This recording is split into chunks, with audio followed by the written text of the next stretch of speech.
What if almost everything you learned about World War II was wrong? Not slightly off, not missing a few details, but fundamentally, completely, embarrassingly wrong. The kind of wrong where historians wince, where veterans shake their heads, and where the actual documented truth is somehow more fascinating, more disturbing, and more human than the clean heroic story you were handed in school. You probably think you know World War II, you've seen the movies, you've read the textbooks, maybe you've visited a museum or two. Hitler was pure evil, America saved Europe, the atomic bombs ended the war, and the Allies were the good guys fighting for freedom. Simple, satisfying, wrong. Here's the uncomfortable thing about history. It doesn't care about your comfort. It doesn't organize itself into clean narratives with obvious heroes and tidy endings. The real story of World War II is messier, stranger, and in many ways far more interesting than the version most people carry around in their heads. There are myths baked so deep into popular culture that even reasonably educated people repeat them without flinching. There are facts so counterintuitive that when you first hear them, your brain does a little stutter step and says, "Wait, that can't be right." But it is right. And tonight we're going to go through 100 of them. 100 lies, myths, misconceptions, and flat-out fabrications that people still believe about the deadliest conflict in human history. Some of them are harmless misunderstandings that crept into popular consciousness through decades of bad movies and lazily written textbooks. Some of them are myths that governments actively encouraged because the truth was too complicated or too damning or too human to be useful for propaganda. And some of them are distortions so persistent that correcting them almost feels rude, like you're ruining something people were emotionally attached to. We're going to talk about military strategy that wasn't as brilliant as you think. Leadership that was far more complicated than the statues suggest. Technology that didn't work the way the documentaries claim. Atrocities that get minimized, exaggerated, or attributed to the wrong people entirely. We're going to talk about what soldiers actually experienced versus what the recruiting posters promised. What civilians endured that never made it into the official history.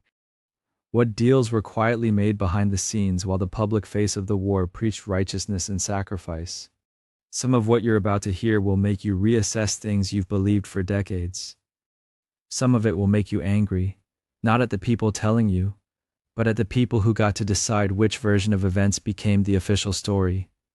And some of it will just genuinely surprise you, because even if you're a World War II enthusiast who's read a dozen books on the subject, there are almost certainly entries on this list that you've never encountered presented quite this way. Now a note before we begin.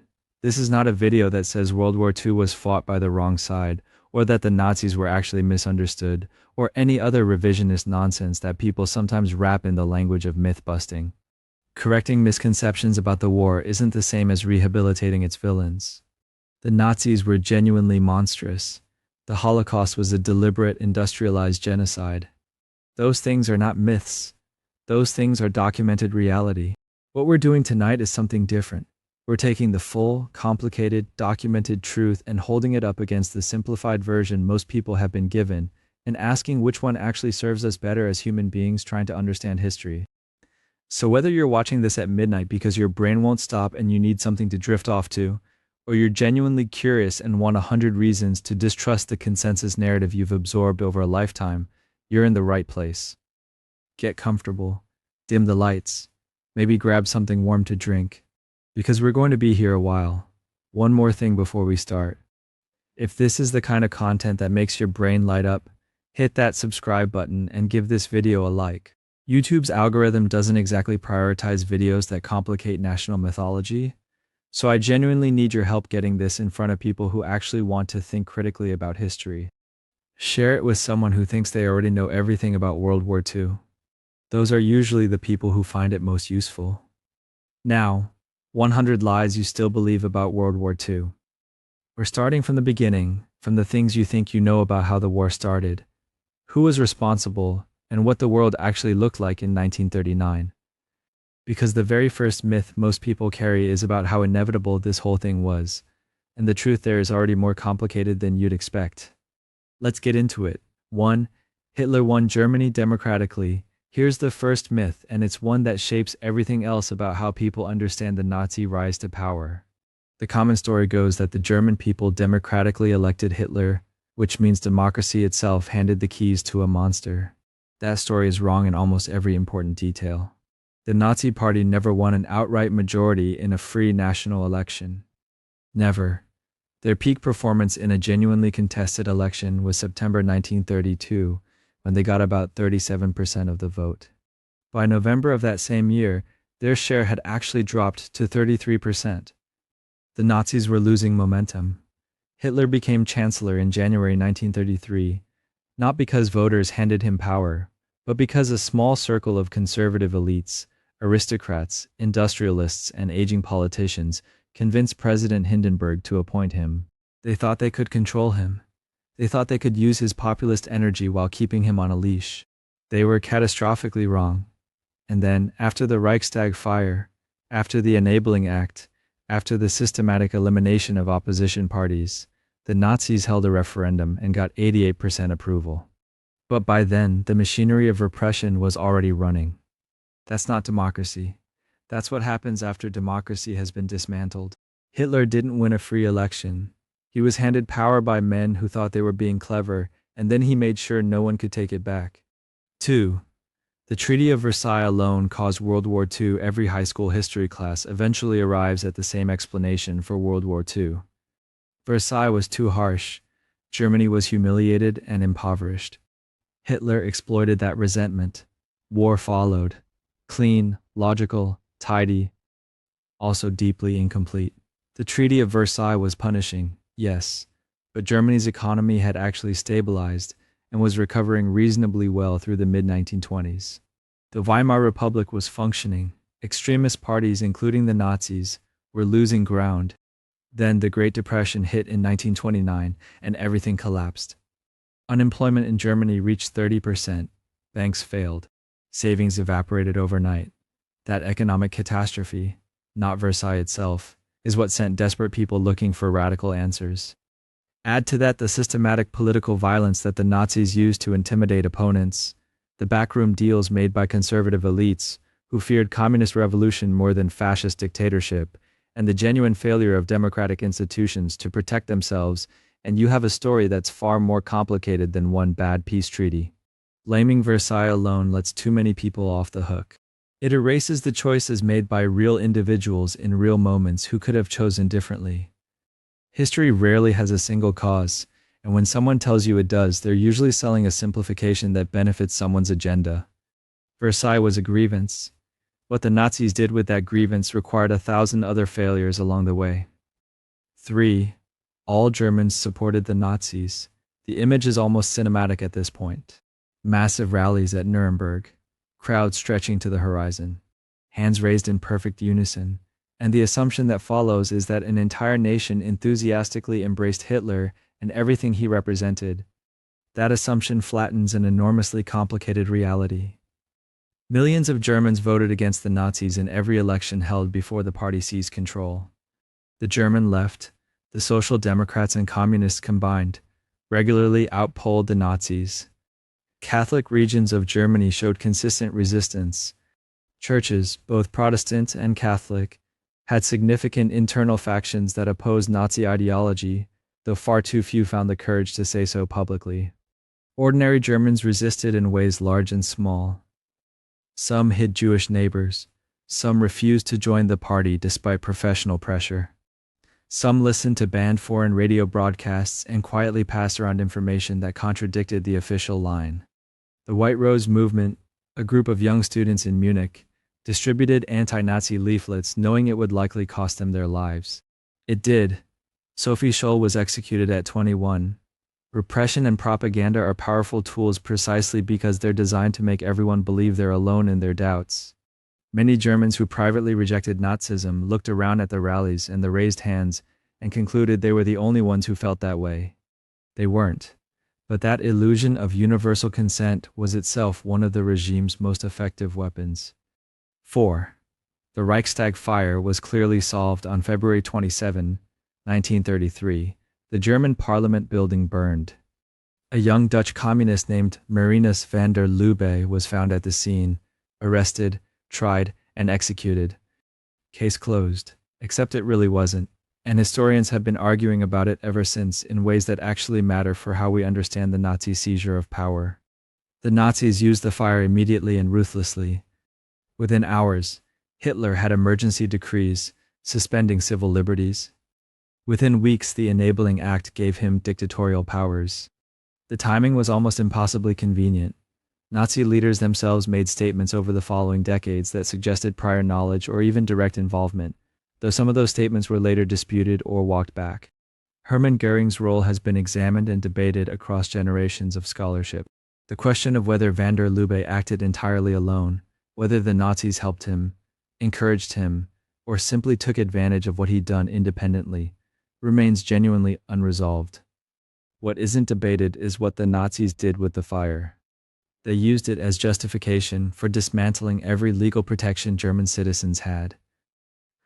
Whether they lit the match or just happened to have their authoritarian blueprint ready the moment someone else did, the result was identical. Sometimes the conspiracy is in the exploitation, not necessarily the act itself. 5. Appeasement was simple cowardice. Neville Chamberlain, returning from Munich in 1938, waving his piece of paper, declaring peace for our time. It's become the defining image of political spinelessness in modern history. Mention appeasement and everyone knows exactly what you mean. A weak man making a catastrophically naive deal with a monster. But that image, satisfying as it is, strips out almost everything that made the actual decision so agonizing. British military advisors in 1938 were telling Chamberlain plainly that the Royal Air Force was not ready for a major war. The army was underfunded and underequipped. British rearmament was underway but hadn't finished. Beyond the military calculations, there was the lived memory of the First World War. An entire generation of British leaders had watched a generation of young men destroyed in the mud of Flanders. The psychological weight of that catastrophe shaped every calculation about when and whether to fight again. Many people at the time, not just cowards, but serious, thoughtful people, genuinely believed that one more negotiated settlement might avoid another industrial slaughter. They were wrong. Chamberlain was wrong. But wrong is different from cowardly, and the distinction matters because it tells us something true about how reasonable people can make catastrophically bad decisions under genuine uncertainty, which is a far more useful lesson than simply deciding that one man lacked backbone. 6. Blitzkrieg was a formal German master plan. Ask anyone to explain early German military success in World War II, and they'll tell you about Blitzkrieg. Lightning War, a revolutionary doctrine combining tanks, aircraft, and motorized infantry in devastating coordinated strikes that the German military had carefully designed and perfected. Here's what's interesting about that explanation. The German military didn't actually use that term to describe an official doctrine. Blitzkrieg was largely invented by foreign journalists trying to explain what they were watching happen in Poland and France. The German army certainly combined armor, motorized units, and air support effectively. But the actual operational approach was less a formal unified system and more an evolving set of practices that different commanders adapted situationally. Some German generals were quite traditional in their thinking. The famous emphasis on Auftragstaktik, or mission tactics, giving junior commanders flexibility to exploit opportunities without waiting for orders, was a long-standing German military tradition that predated the Nazis by decades. The early campaign succeeded for multiple reasons, including French strategic miscalculation, Belgian political paralysis, and the specific geography of the Ardennes breakthrough, not because one genius doctrine swept all before it. Calling it Blitzkrieg as if it were a formalized system tends to make German military success seem more inevitable and more deliberate than it actually was, which in turn makes Allied failure seem more inexplicable than it needs to. 7. Polish cavalry charged German tanks with sabers. This one has been repeated so many times it feels like established fact. Brave but doomed Polish lancers, weapons drawn, riding into the steel hulls of German panzers in a suicidal demonstration of how hopelessly outmatched Poland was. It's vivid, it's dramatic. It's essentially a myth built on a misreported skirmish.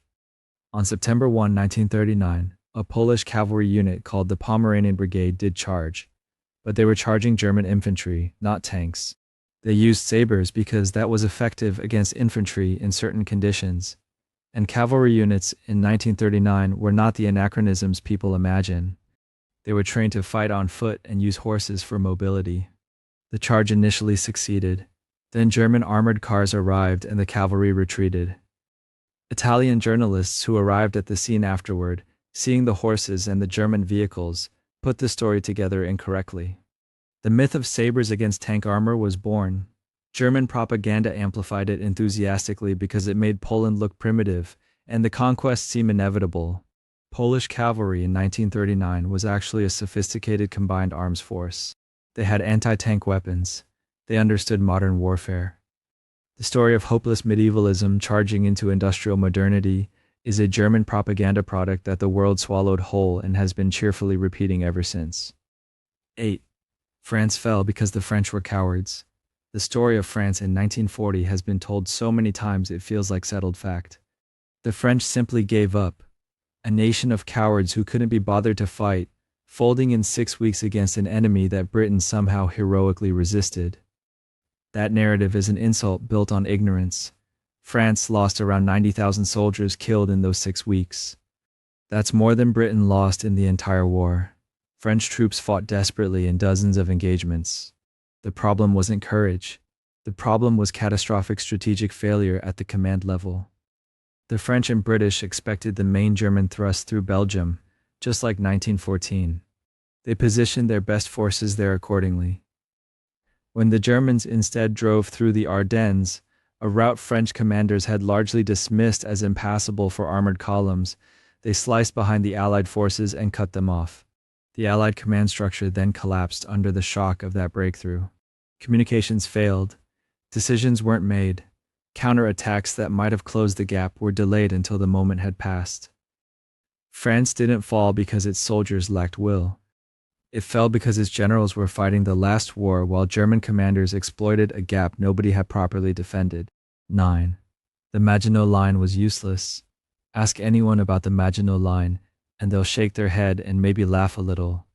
The most expensive military embarrassment in modern history. France spent billions building an elaborate system of fortifications that Germany simply walked around, rendering the whole thing pointless. Except that's not quite what happened, and the actual story reveals something more interesting about how military technology and strategy interact. The Maginot Line worked. Where it was built, along the Franco-German border, the Germans never broke through it. The fortifications held. The troops manning them held. The problem was never that the line failed at its job. The problem was what the line did to French strategic thinking. Because the southern border felt secure, France and Britain concentrated their mobile forces in Belgium to meet what they expected to be the main German advance. When Germany came through the Ardennes instead, those forces were in the wrong place. Germany didn't conquer France by defeating the Maginot Line. They conquered France by making it irrelevant. There's a difference between a failed fortification and a sound fortification that was outmaneuvered. Blaming the Maginot Line for France's fall is like blaming a lock for a burglary committed through the window. 10. The Germans easily conquered Norway. The German invasion of Norway in April 1940 tends to get compressed in popular memory into a brief footnote before Dunkirk. Germany attacked Norway. Norway fell, moving on. The reality was a genuinely close-run operation where several moments could have turned disastrously against the Germans if things had gone slightly differently. The Kriegsmarine took severe losses. The heavy cruiser Blücher was sunk in Oslo Fjord by shore batteries before it could land its troops. The cruiser Königsberg became the first major warship sunk by air attack in the war. At Narvik, German destroyers were hunted down and destroyed in 2 separate naval battles. Norwegian forces resisted fiercely in several engagements. Allied forces actually retook Narvik temporarily before being forced to withdraw when the situation in France became catastrophic and demanded attention elsewhere. The Norwegian campaign cost Germany a significant portion of its surface fleet, losses that shaped naval strategy for the rest of the war. The British home fleet remained dominant at sea partly because of damage inflicted during an operation people casually remember as effortless. Norway was purchased at a price, and it nearly wasn't purchased at all. 11. Churchill always opposed Nazi Germany. Winston Churchill is the war leader of legend, the man who saw Hitler clearly when everyone around him was making excuses and deals. That version of Churchill is real enough, but it's an edited version that quietly omits some inconvenient earlier positions. Churchill did warn loudly about German rearmament and Hitler's intentions throughout the 1930s, and he was largely right and largely ignored. But in the late 1920s and early 1930s, before Hitler's intentions became undeniable, Churchill made remarks that complicate the simple portrait. He expressed sympathy for some German grievances about Versailles. He wrote in 1935 that if Britain were ever defeated as Germany had been, he hoped they would find a similarly spirited leader, referring to Hitler. He was broadly anti-communist, and like many British conservatives of his era, he initially viewed European fascism partly through the lens of its hostility to Soviet communism. None of this erases Churchill's genuine and sustained opposition once the nature of Nazism became clear. He was right when it mattered most, but the myth of Churchill as a prophet who always saw the truth perfectly ignores that he too required time and evidence to reach his convictions, which makes his eventual clarity more human, not less admirable. 12. The Battle of Britain was won by RAF pilots alone, the few. Churchill's phrase became one of the war's defining images. Young RAF pilots, vastly outnumbered, scrambling into their Spitfires and Hurricanes, and somehow holding the line against the Luftwaffe through sheer skill and courage. That image is true, and it's also incomplete in ways that matter. The radar network Britain had built along its coast, the chain home system, was arguably as important as the aircraft themselves. It gave fighter command advance warning of incoming raids, allowing pilots to be directed precisely rather than flying exhausting standing patrols waiting for something to appear. The ground control infrastructure that fed that radar data to controllers who then vectored pilots toward their targets was a system unlike anything Germany had. Without it, the numerical disadvantage would have been far more decisive. And the pilots themselves weren't all British. Poles, Czechs, Canadians, New Zealanders, South Africans, Americans, and men from across the Commonwealth flew in the Battle of Britain. Polish squadrons in particular had some of the highest kill rates of any units involved. The aircraft factories working around the clock to replace losses were equally vital. The few were genuinely remarkable, but they were supported by a system, an industry, and an international coalition that the legend tends to leave on the ground. 13. The Blitz broke British morale. The German strategic logic was straightforward. Bomb British cities hard enough and long enough and civilian morale will collapse. The population will demand their government negotiate.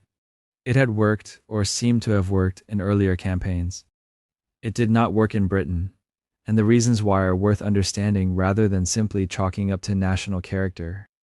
The Blitz killed around 43,000 British civilians and injured another 139,000. It was genuinely devastating, but the bombing appears to have done the opposite of what German planners intended. Communities pulled together, people developed routines around the raids. Shared danger created social solidarity across class lines that hadn't existed before. Government surveys conducted during the Blitz specifically to monitor morale found that while people were frightened and exhausted, their support for continuing the war generally held firm and in some cases actually hardened. Some of this was official management of public perception, and the picture was messier in the East End of London and other heavily hit working-class areas than the heroic mythology suggests. But the fundamental finding holds. Bombing civilian populations tends to unite them against the bomber rather than against their own government. Germany was conducting an experiment in strategic bombing theory, and the results said the theory was wrong. 14. London suffered the worst bombing in Britain. London is the bombing story everyone knows. The Blitz, the shelters, St. Paul's Cathedral standing in the smoke, the King and Queen visiting the rubble of the East End. London was bombed heavily and repeatedly, and the suffering was genuine and enormous. But London was also a very large city, and that scale meant it could absorb damage that would have been proportionally annihilating elsewhere. Coventry was bombed on a single night in November 1940 so thoroughly that the Germans coined a new word, Coventrieren, meaning to raze a city completely. The medieval cathedral was destroyed. Much of the city center was gone. Hull on the northeast coast was bombed so relentlessly that by some estimates it was the most severely damaged British city relative to its size. At various points, around 95% of Hull's houses had suffered some form of damage. Plymouth, Bristol, Southampton, Liverpool, and Belfast all endured sustained campaigns that left proportionally comparable or worse destruction than London. The focus on London in both wartime propaganda and post-war memory served a purpose. It centered the narrative on the capital and the government's resilience. But the people of Coventry and Hull lived through something that the London-centric story quietly buried beneath a more convenient mythology. 15. Operation Sea Lion was a realistic invasion plan. After France fell, the myth says Britain survived only because Hitler magnanimously hesitated to launch his brilliant invasion plan. Operation Sea Lion, in this telling, is a terrifying what-if, where a fully prepared Wehrmacht nearly crossed the Channel. The reality is far less cinematic and a lot more logistical.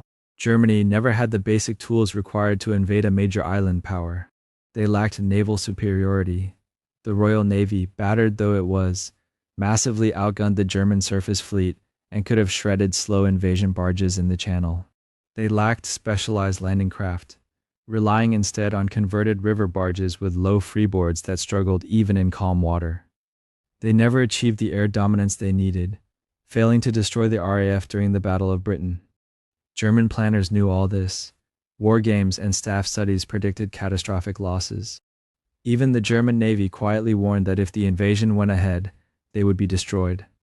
Sea Lion was drafted, discussed, and used as political pressure.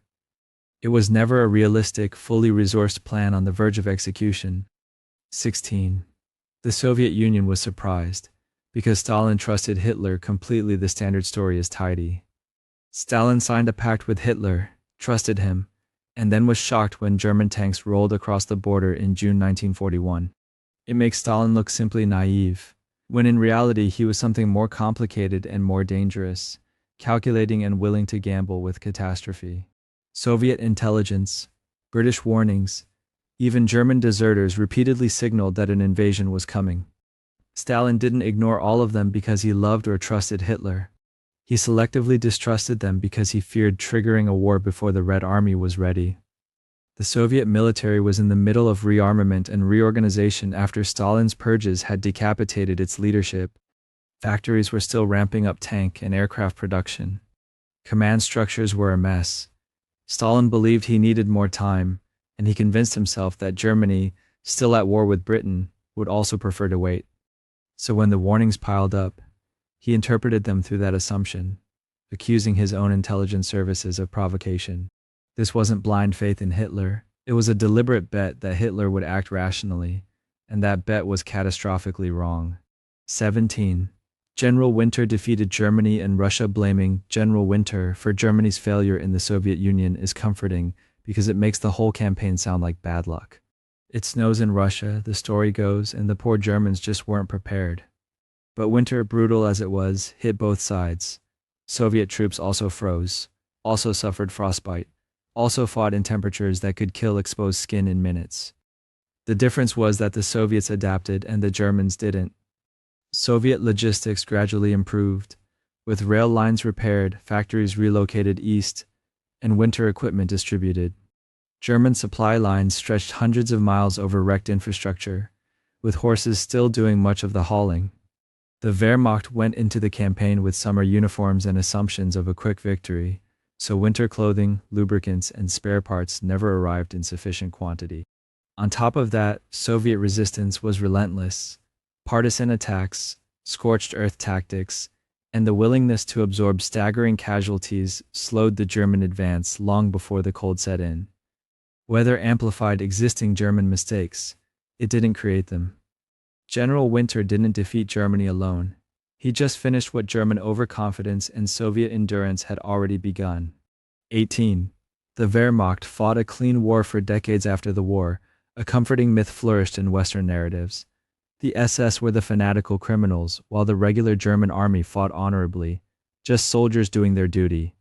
This idea was useful during the Cold War when West Germany's officers were needed in NATO, but it bears little resemblance to the historical record. Wehrmacht units participated in mass shootings of Jews, communists, and civilians across Eastern Europe. They enforced starvation policies in occupied territories, seizing food and resources while local populations were left to die.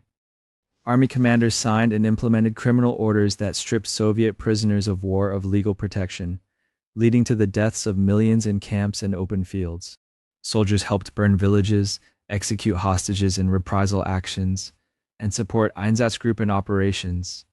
Photographs, diaries, and post-war testimonies show regular soldiers posing with hanged partisans, boasting about cleansing operations. This wasn't a small handful of bad apples. It was a military institution deeply entangled with Nazi ideological war aims.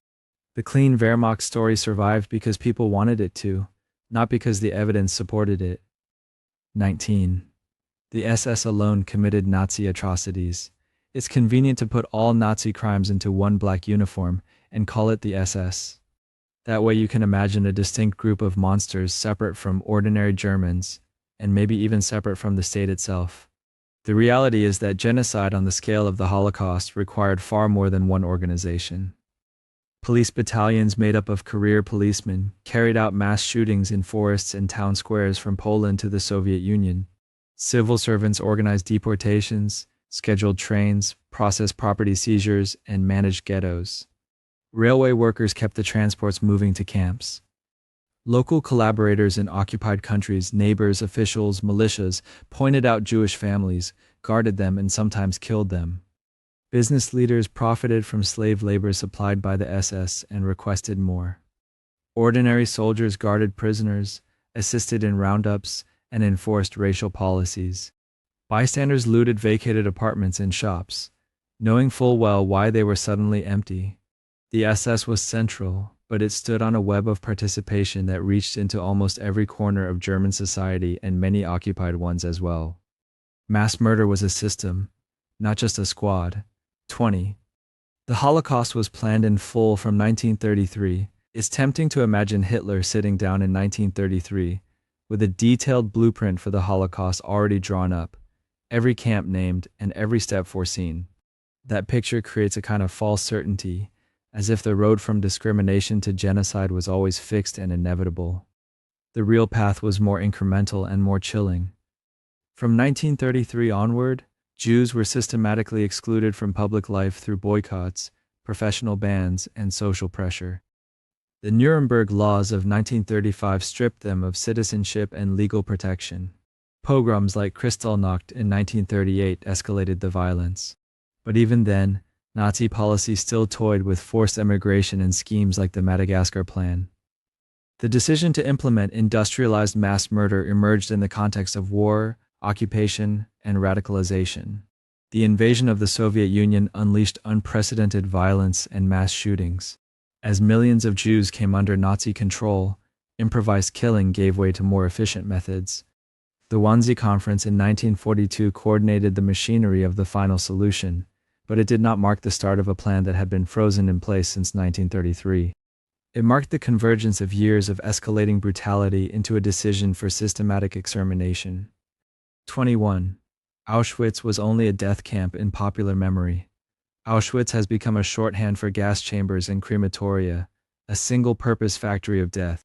It was that, but it was also more sprawling and complex than the simplified image suggests. Auschwitz was a vast camp system, a concentration camp, a forced labor hub, and an extermination center combined. Auschwitz held political prisoners, conducted brutal medical experiments, and served as an administrative center. Auschwitz II-Birkenau was the primary site of mass murder, with gas chambers and crematoria designed for rapid killing. Auschwitz III, Monowitz, and dozens of subcamps supplied slave labor to German industry, most notoriously to IG Farben's synthetic rubber and fuel plant. Prisoners worked under lethal conditions, starved, beaten, and selected for death when they became too weak. Some people were registered and assigned labor. Others were sent directly from train ramp to gas chamber on arrival. The boundaries between work camp and death camp blurred, because forced labor under those conditions was itself a slow execution. Seeing Auschwitz only as a singular death camp hides how deeply genocide was intertwined with exploitation, industry, and the everyday functioning of the Nazi war economy. 22. Most victims of the Holocaust died at Auschwitz. Because Auschwitz looms so large in memory, it's easy to imagine that most victims of the Holocaust died there. Auschwitz was indeed one of the deadliest sites, but it was only one node in a vast killing system spread across a continent. Before the gas chambers at Auschwitz reached full capacity, hundreds of thousands of Jews were already dead from mass shootings, carried out by Einsatzgruppen and police battalions in fields, ravines, and forest clearings from the Baltic to the Black Sea. Places like Babi Yar near Kyiv, where tens of thousands were shot in just a few days, were graveyards long before trains rolled steadily toward Birkenau. Starvation and disease in ghettos like Warsaw, Łódź, and Lviv killed enormous numbers as food was deliberately withheld and medical care collapsed. Other extermination camps, Treblinka, Sobibor, Belzec, Chelmno, were designed solely for quick killing and left almost no survivors to tell the story. Millions of Soviet POWs died in open-air camps, and countless others were worked to death in labor camps. Auschwitz became a symbol, but the Holocaust was a dispersed machinery of murder, not a single location. 23. Jews went to their deaths without resistance. The comforting lie says European Jews walked passively to their deaths, like sheep to the slaughter, supposedly proving some innate helplessness. That story ignores what resistance looked like in a reality where the state had all the guns, all the food, and the power to annihilate entire families in reprisal. Armed resistance did exist. The Warsaw Ghetto Uprising, the revolts at Treblinka and Sobibor, partisan units in forests across Eastern Europe that included Jewish fighters blowing up trains and ambushing German patrols. But resistance also meant smuggling food into ghettos, forging identity papers, organizing underground schools, and maintaining religious rituals under threat of death. It meant parents deciding which child to hide, which to send away with strangers, hoping at least one would live. It meant rabbis and writers recording names, diaries, and testimonies so the world would one day know what happened. Choosing to pray, to teach, to document when the regime wants you erased is a form of defiance. The idea that Jews didn't resist says more about how we choose to define resistance than about what they actually did. 24. The Warsaw Ghetto Uprising was militarily significant. The Warsaw Ghetto Uprising is often retold like a mini-military campaign, as if small bands of fighters almost turned the tide against Nazi rule. In terms of military strategy, it changed nothing. A few hundred poorly armed Jewish fighters, with homemade bombs, pistols, and a handful of smuggled rifles, faced thousands of German troops and auxiliaries with artillery, armor, and flamethrowers. The fighters knew they were not going to liberate Warsaw or halt the Holocaust. Their goal was not victory in any conventional sense. It was to choose the manner of their dying, to show the Germans and the watching world that Jewish people were not going to vanish silently. They forced the Germans into weeks of house-to-house combat, made them burn the ghetto building by building, and inflicted casualties far out of proportion to their numbers. That mattered symbolically and morally, not strategically. The uprising inspired other acts of resistance, became a rallying point for post-war memory, and shattered the lie of Jewish passivity. Measured in square kilometers or front lines, it was insignificant. Measured in human dignity, it was enormous. 25. The Holocaust targeted only Jews in popular shorthand.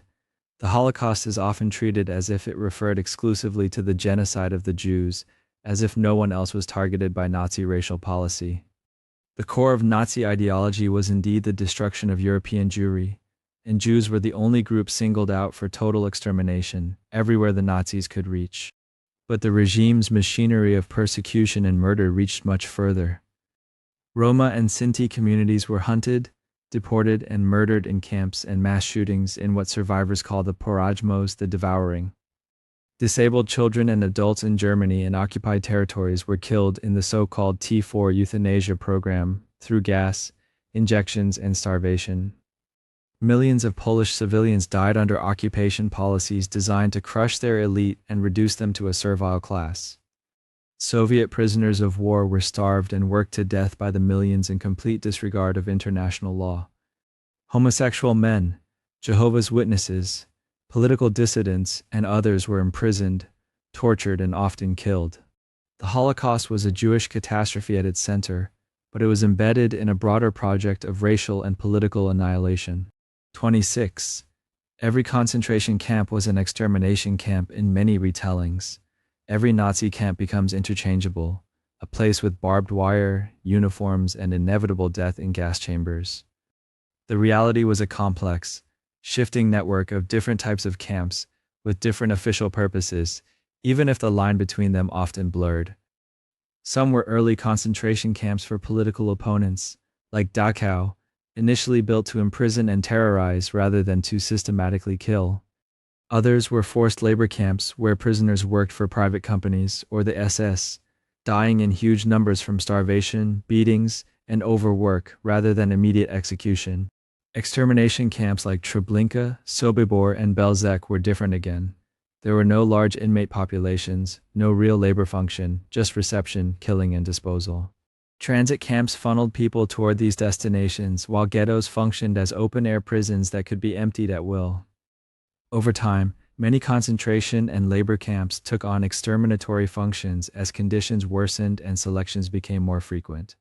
The distinction wasn't about whether people died, they died everywhere, but about how the system organized their deaths. Flattening all camps into a single category obscures how deliberately that system was designed. 27. Anne Frank died in the gas chamber.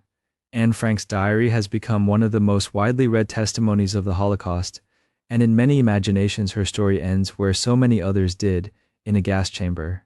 That's not how she died. After the secret annex was betrayed, Anne and her family were deported to Auschwitz. She was registered, shaved, tattooed, and assigned to forced labor rather than sent directly to the gas chambers. In late 1944, as the front approached, she and her sister Margot were transferred to Bergen-Belsen, a camp overcrowded with evacuees from the east.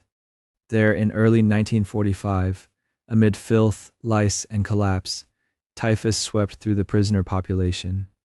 Anne and Margot died of disease and exhaustion, their bodies buried in a mass grave, weeks or perhaps days before the camp was liberated by British troops.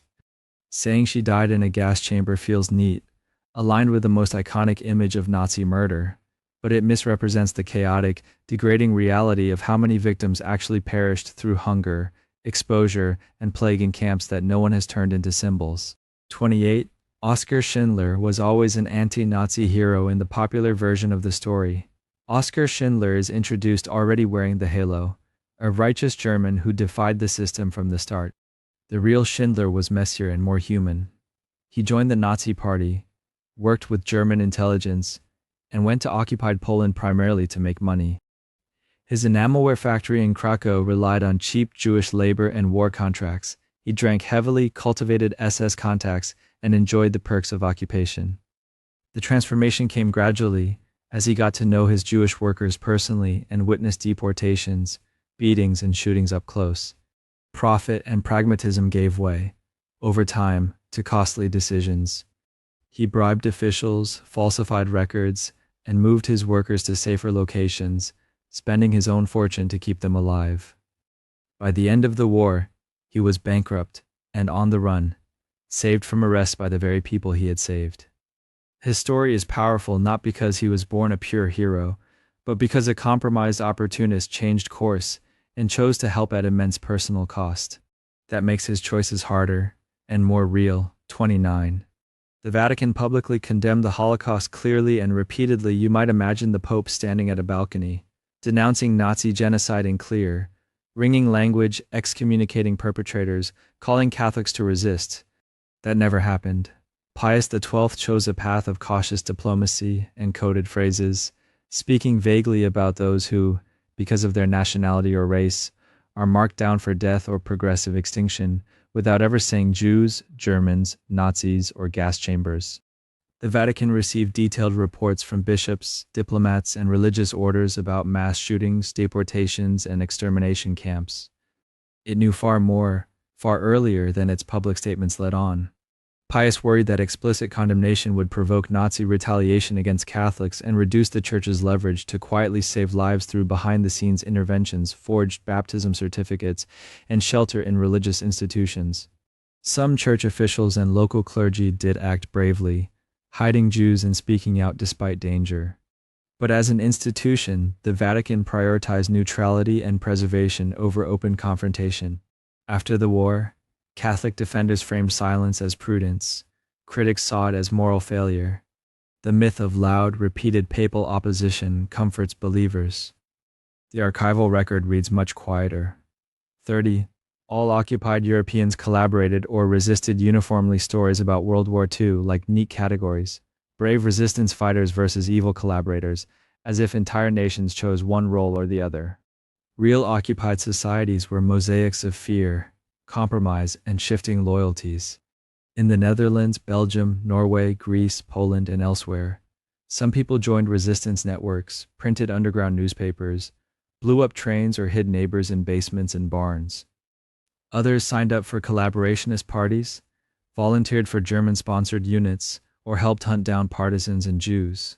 Most people landed somewhere in between, going to work, queuing for ration cards, following new regulations, grumbling in private while trying to keep families alive. A shopkeeper who sold bread to German soldiers might also slip food to a resistance courier. A police officer who enforced curfews might quietly warn Jewish families before a raid, or just as easily participate enthusiastically. Choices changed as the war turned. Late resistors who joined the fight once Germany was losing, collaborators who reinvented themselves as patriots in 1944 and 1945. After liberation, post-war trials and myths tried to redraw the map into heroes and traitors. Everyday reality was messier and far more human. 31. Vichy France was merely a German puppet. The comforting story says Vichy France did what it did because Germans held a gun to its head, turning the regime into a passive puppet. In truth, Marshal Pétain and his government had their own authoritarian project and their own reasons for cooperating. After the defeat of 1940, many French conservatives blamed the Third Republic, democracy, and decadence for the disaster. Vichy built a national revolution, dismantling republican liberties, promoting traditional family values, Catholicism, and hierarchy. Anti-Semitic statutes stripping Jews of jobs, property, and civil rights were drafted and implemented by French officials without direct German orders. When deportations began, Vichy police organized roundups in Paris and provincial cities, including the notorious WWII raid in 1942, sending foreign and then French Jews to transit camps and onward to Auschwitz.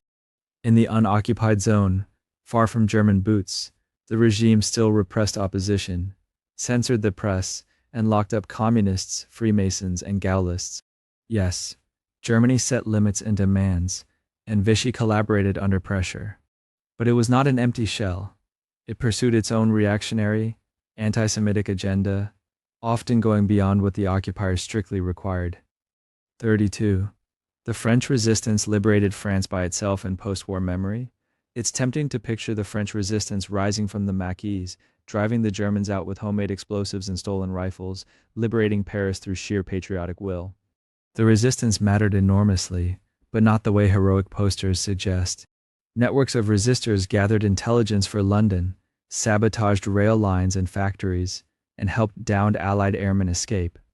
Their disruptions slowed German logistics, especially in the months before D-Day, when cut telephone lines and derailed trains complicated Wehrmacht movements.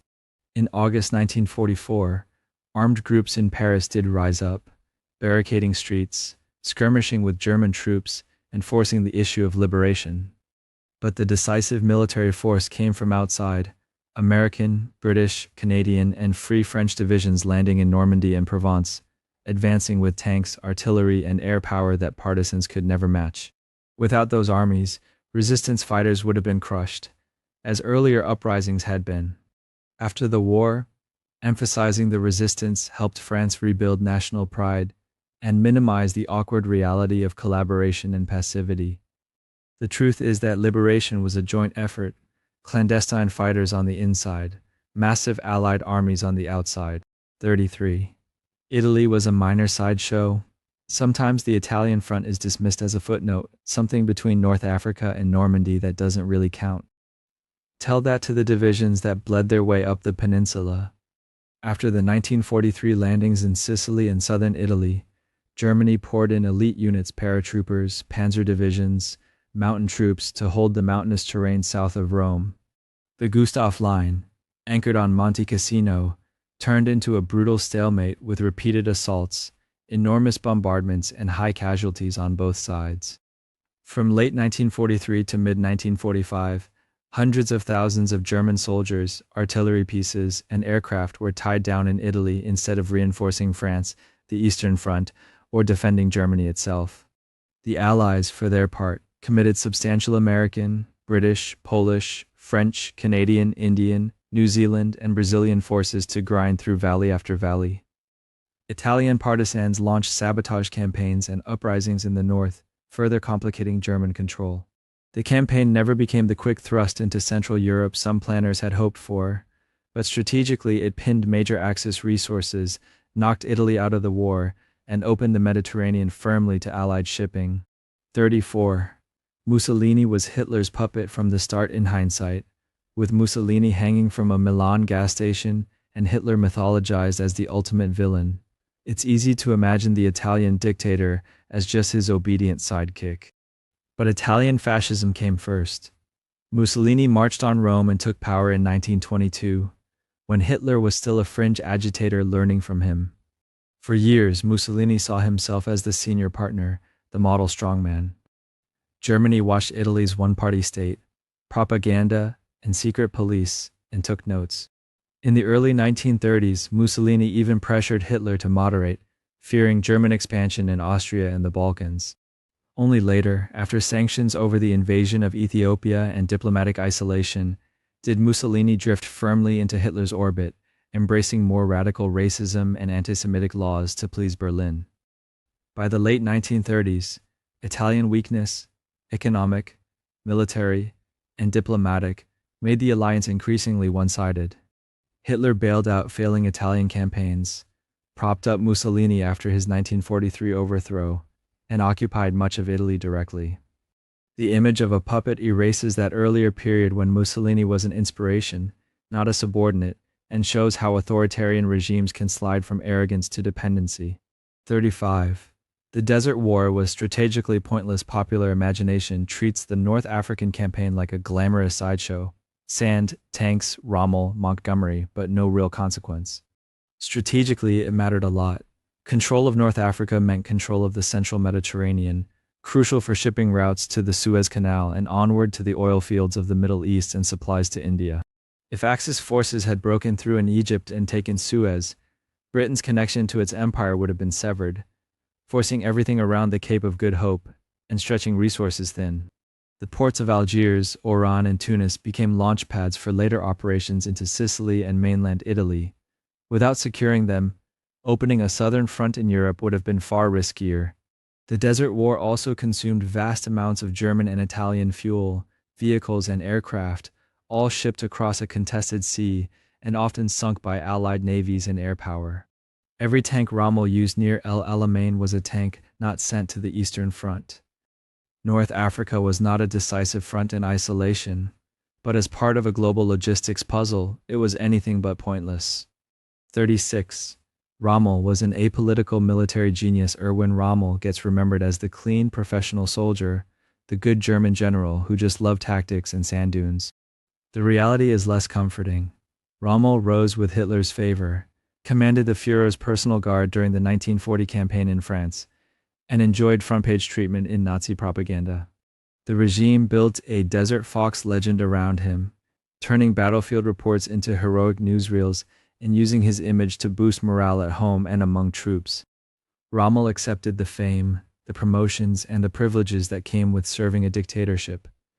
He enforced harsh discipline, used forced labor, and operated within a war of aggression launched by his government.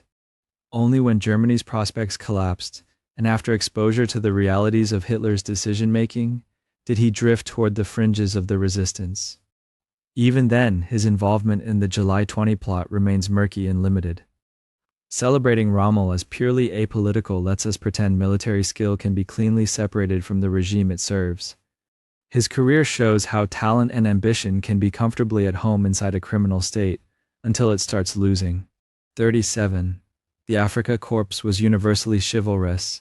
There's a popular picture of the Desert War as a gentleman's contest, with the Afrika Korps and British forces trading courteous blows under some unwritten code of honor. While the fighting in North Africa did see fewer massacres than the Eastern Front, that doesn't make it clean. German units shot prisoners in reprisal for partisan attacks and suspected sabotage, especially in Libya and Tunisia. Italian Jewish communities fell under anti-Semitic restrictions, arrests and deportations as Axis control expanded. Rommel's army worked alongside Einsatzgruppen-style security forces tasked with hunting undesirables, including communists and Jews. Supply shortages, racist attitudes, and fear of ambushes led to summary executions of civilians accused of spying or looting. Chivalry also had limits when colonial troops were captured. African and Indian soldiers often received harsher treatment than white POWs. After the war, British and German veterans alike had reasons to emphasize a clean desert war narrative. It made their own participation easier to live with and separated them from later, uglier revelations about the Holocaust. The sand-covered bodies all the same. 38. The Eastern Front was won by Soviet numbers alone. The comforting Western story says the Red Army drowned the Wehrmacht in human waves, mindless masses overwhelming superior German skill. Yes, the Soviet Union had a huge population and mobilized it ruthlessly.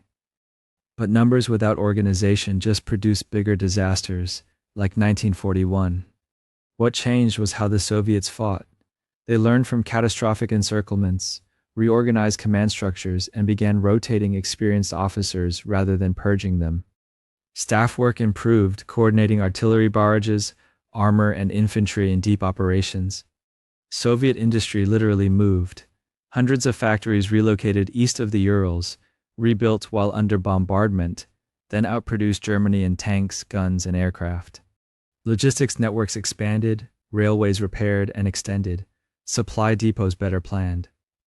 Intelligence work sharpened, from partisan reports to code breaking. By 1943-44, Soviet offensives combined deception, timing, and massive firepower in a way that looks very different from chaotic human waves. The Red Army still took horrific losses and often treated soldiers as expendable, but sheer bodies didn't win the Eastern Front. A brutal, accelerating learning curve did. 39. Stalingrad was the single turning point of the entire war. Stalingrad looms so large in memory that it's easy to treat it as the moment everything flipped, like a switch labeled Axis loses now. The battle was enormous and symbolic. A German army encircled and destroyed, hundreds of thousands dead, a myth of invincibility shattered. But no single city decided a global war. Months earlier at Midway, the US sank 4 Japanese carriers, crippling Japan's ability to project air power across the Pacific. Around the same time as Stalingrad, at El Alamein, the British stopped Rommel and began pushing Axis forces out of North Africa, protecting Suez and Middle Eastern oil. In the Atlantic, improved radar, code-breaking, and convoy tactics gradually strangled the U-boat menace, keeping Britain alive and enabling American buildup. Behind the front lines, industrial trends mattered even more. American shipyards and factories were churning out planes, tanks, and cargo ships on a scale Germany and Japan couldn't match. Stalingrad was a dramatic turning point on the Eastern Front, not a magic moment for the whole war. The tide turned in multiple seas and factories, not just on one frozen riverbank. 40. Order No. 227 meant Soviets won by shooting their own men, not a step back. Stalin's Order No. 227 is infamous for authorizing blocking detachments to fire on retreating Soviet soldiers, and it did. The order reflected desperation after massive retreats and losses in 1941-42, mixing appeals to patriotism with threats of punishment for cowards and panic mongers.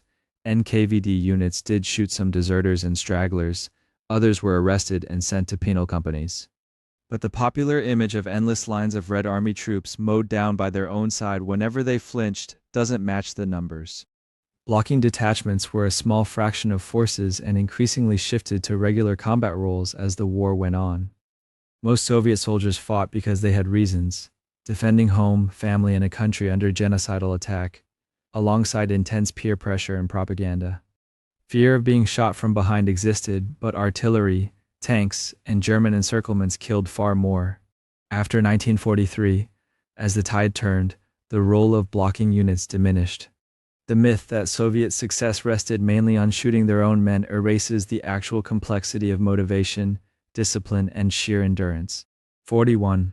Soviet penal battalions were the main assault troops. Penal battalions, Strafbats, fit neatly into grim stories about the Red Army, convicts and cowards thrown at German lines as disposable shock troops. They were real, and their missions were often brutal, from clearing minefields under fire to probing enemy defenses. Casualties were high, and sentences could be reduced by surviving enough combat. But in terms of numbers, penal units were a sideshow, not the backbone. At their peak, they accounted for a small percentage of total Red Army strength, dwarfed by regular rifle divisions, guards units, tank corps, and artillery formations. Most major offensives from Kursk to Operation Bagration were planned and executed by standard units with trained officers, not hordes of penal troops. The prominence of Strafbats in post-war memory owes a lot to memoirs, films, and Cold War narratives that emphasize Soviet cruelty above everything else. Acknowledging penal units doesn't require pretending they were the main striking force. They were one grim tool among many in a massive, evolving wartime machine. 42. Lend-Lease hardly helped the Soviet Union. Some stories insist the USSR did everything alone, and that American and British Lend-Lease aid arrived too late or too small to matter. The Red Army would have fought on without it, but the war would have looked different and probably longer. Western allies sent hundreds of thousands of trucks, turning Soviet rifle divisions from footbound formations into increasingly motorized forces capable of rapid exploitation once breakthroughs were made. Locomotives, rails, and repair equipment kept rail networks functioning, moving men and supplies across a vast country. Canned food, boots, and raw materials freed Soviet industry from some burdens, letting it focus on tanks, guns, and aircraft. Radios improved communication and coordination at the front. Aircraft and tanks did arrive, though they were a minority compared to Soviet production. By 1943-44, a significant share of Soviet logistics, fuel transport, ammunition hauling, medical evacuation, rode on American-made rubber and steel. Soviet leaders acknowledged the help privately even when propaganda downplayed it. Saying Lend-Lease hardly helped ignores the unglamorous backbone of modern war: fuel, wheels, and spare parts. 43. Soviets defeated Germany. Entirely alone, the Eastern Front was the main theater of the European war, and the Soviets paid the highest price for victory. Around 27 million Soviet citizens died. Soldiers, partisans, civilians starved or shot in occupied territories. The Wehrmacht bled itself white from Leningrad to Stalingrad to Kursk. But alone erases the rest of the map. While the Red Army fought for its life, Britain kept the war going in 1940-41, absorbing air raids and U-boat attacks that might have otherwise been focused elsewhere. The US and Britain opened smaller but still costly fronts in North Africa, Sicily, and Italy long before D-Day, forcing Germany to divert divisions, aircraft, and supplies. Strategic bombing hammered German industry and cities, wrecking rail hubs, synthetic fuel plants, and ball-bearing factories that fed the Eastern Front. Then there was Lend-Lease. Trucks, locomotives, food, raw materials, radios. The Red Army did the majority of the ground killing and dying, but it did so in a war shaped by Allied aid and pressure on other fronts. Saying the USSR won entirely alone turns a brutal coalition war into a nationalist fairy tale. 44. The United States slept until Pearl Harbor. The popular image is that America was a drowsy giant, blissfully isolationist, suddenly awakened by bombs over Hawaii. In reality, the US had been edging toward war for years. Roosevelt pushed through huge peacetime defense budgets in 1940, expanding the Navy and Army Air Corps. The first peacetime draft in US history began in 1940, long before Pearl Harbor. Neutrality laws were bent and then rewritten to allow cash and carry, then Lend-Lease, shipping weapons, planes, and food to Britain, and later the USSR. American destroyers escorted convoys in the Atlantic and clashed with German U-boats months before war was declared. Against Japan, the US imposed escalating economic sanctions, including an oil embargo that threatened the Japanese war machine and made confrontation more likely, not less. American intelligence was monitoring Japanese communications, even if it failed to predict the exact attack. Culturally, the public was divided, but the state was already maneuvering for involvement. Pearl Harbor didn't wake a sleeping nation so much as give political cover to a government that had already chosen a side. 45. Pearl Harbor crippled American power. For years, Pearl Harbor was devastating. Over 2,400 Americans killed, battleships sunk or burning, aircraft destroyed on the ground. It looked like a knockout blow, but the attack missed the most important targets for a long war. All three Pacific Fleet aircraft carriers were at sea and survived. The submarine force, fuel depots, machine shops, and dry docks remained intact. That meant the US could still project air power and repair ships in Hawaii instead of sailing them back to California. Many sunk battleships were raised, refitted, and returned to service within months. More importantly, American industry was just getting started.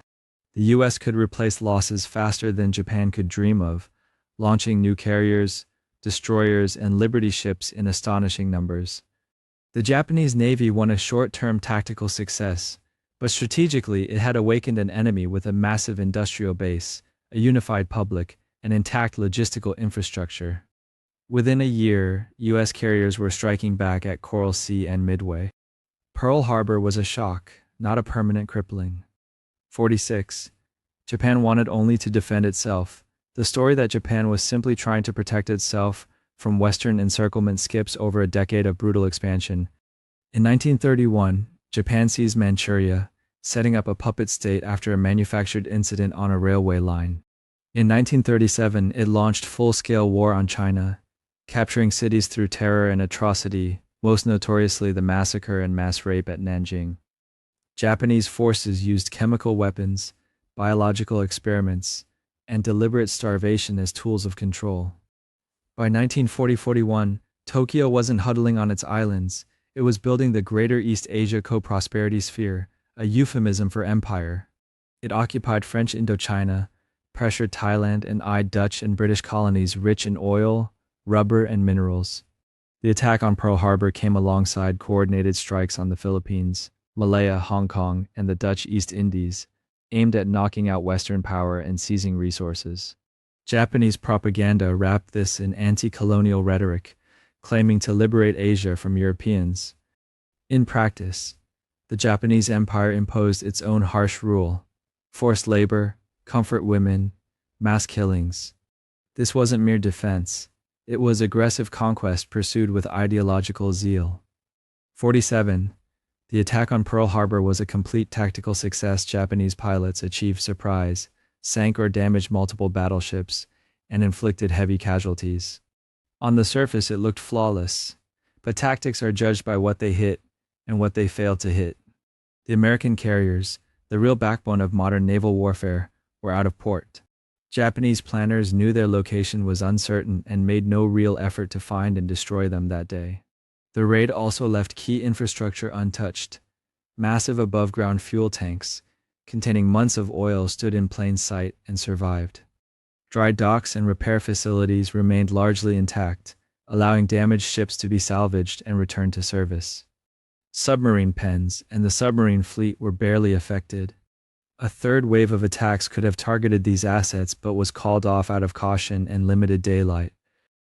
The result was that the U.S. Pacific Fleet's long-term striking power and logistical spine remained.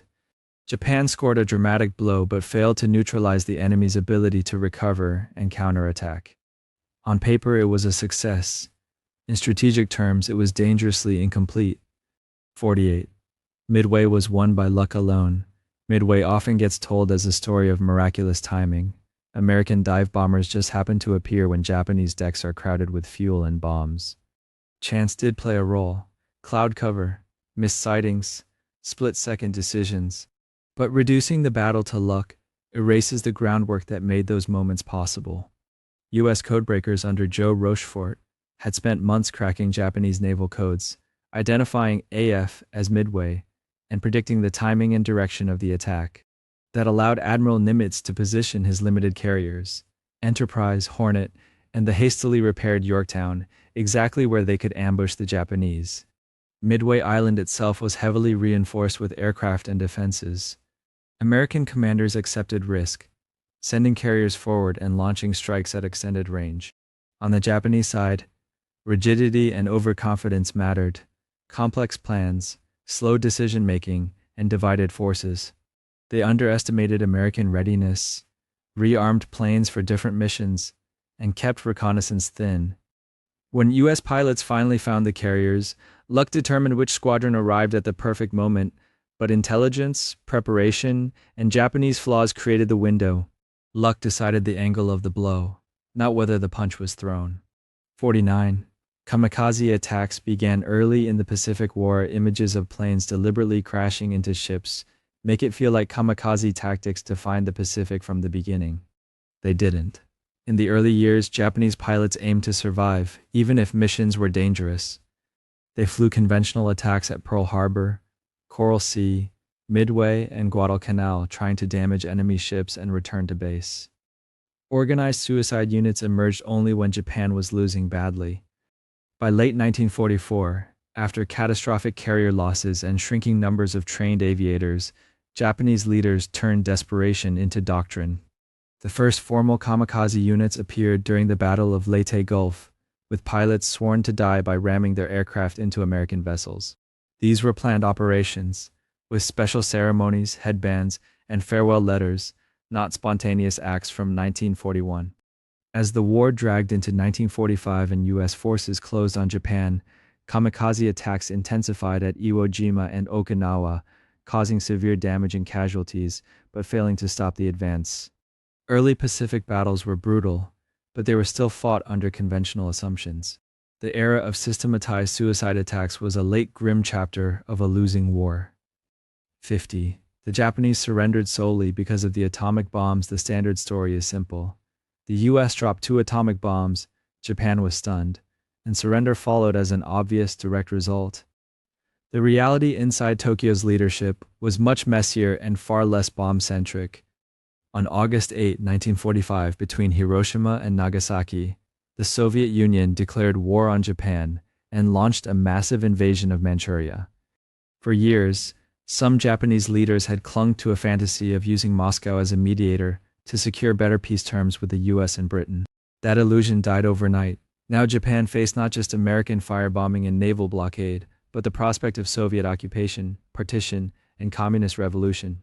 Diaries and meeting notes from the Supreme War Council show that Soviet entry jolted them as much as, and arguably more than, the bombs. Hiroshima proved the US had a terrifying new weapon. The Soviet attack proved Japan's diplomatic escape hatches were gone. Surrender was a response to a converging disaster, nuclear devastation, conventional ruin, and the collapse of their last strategic hope. 51. Dropping the atomic bombs avoided an immediate invasion only. We're told the bomb decision was a simple trade, nukes now or a bloody beach landing later, with 1 million Americans supposedly saved. That framing shrinks a complex set of motives into a single humanitarian equation. In mid-1945, US leaders were also thinking about diplomacy, timelines, and the post-war map. They knew Japan's situation was militarily hopeless. Cities burned, the navy destroyed, the population starving under blockade. They expected the Soviets to enter the Pacific War soon, and didn't want Stalin occupying half of Japan the way he had half of Europe. Dropping the bombs before full Soviet advances could unfold was a way to force a rapid surrender and limit Moscow's leverage. It was also a demonstration, both to Japan and to the rest of the world, of overwhelming American power at the dawn of the nuclear age.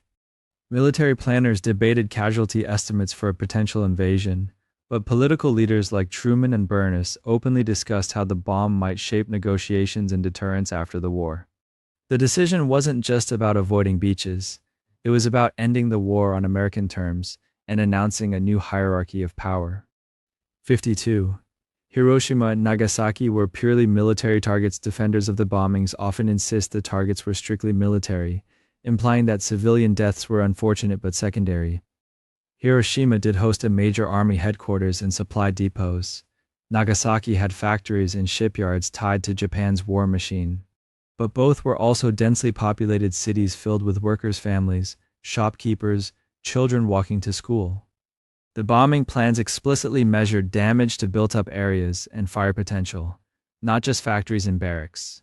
The chosen drop points were near city centers, where blast and fire would spread through residential districts as well as industrial zones. In Hiroshima, around 70,000–80,000 people died instantly, the vast majority civilians. In Nagasaki, tens of thousands more were killed, again mostly non-combatants. Radiation sickness, burns, cancers, and genetic damage afflicted survivors for decades, long after factories had been rebuilt or scrapped.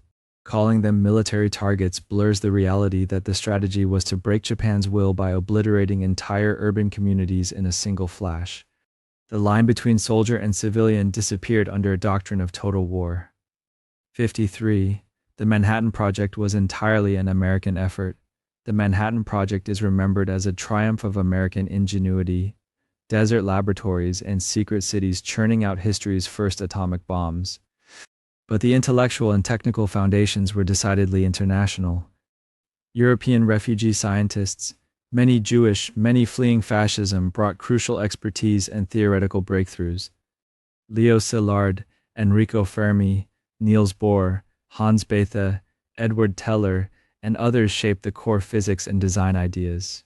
Britain had its own nuclear program, codenamed Tube Alloys, and by 1942 it was advanced enough that the US agreed to merge efforts under formal Anglo-American agreements.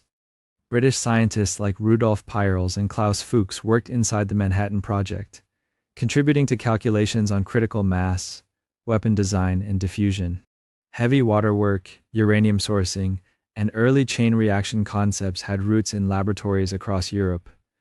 The US provided the industrial scale, money, and political umbrella, but the knowledge stream flowed from Berlin, Rome, Copenhagen, London, and refugee boarding houses as much as from Chicago or Los Alamos. Calling it purely American is a neat national myth layered over a deeply global project. 54. D-Day was the largest amphibious landing ever by itself. Normandy, on June 6, 1944 was enormous. Thousands of ships, tens of thousands of troops, beaches turned into chaos and smoke. It's easy to picture D-Day as a single, isolated mega event, the largest amphibious landing in history, full stop. In reality, Operation Overlord was a sprawling campaign, and June 6 was just the opening stroke. The initial beach assaults were coordinated with a massive airborne component. Paratroopers and glider troops dropped behind enemy lines to seize bridges, disrupt defenses, and sow confusion. Over the following days and weeks, additional waves of troops, vehicles, and supplies kept pouring ashore, dwarfing the first morning's numbers. Other landings, like in southern France during Operation Dragoon later that summer, added to the overall amphibious scale of the liberation. Earlier in the war, operations in Sicily and Italy had already tested and refined large-scale amphibious doctrine. Focusing on one dawn strips away the reality that D-Day was less a single landing than a phased, layered invasion system, combining sea, air, and follow-on forces in a continuous flood. 55. D-Day was the decisive moment that won the war in Europe. Popular memory loves clean turning points, and D-Day makes for iconic footage and simple narratives. The day freedom began to roll back tyranny. But by June 1944, Germany was already staggering from blows inflicted mostly on the Eastern Front.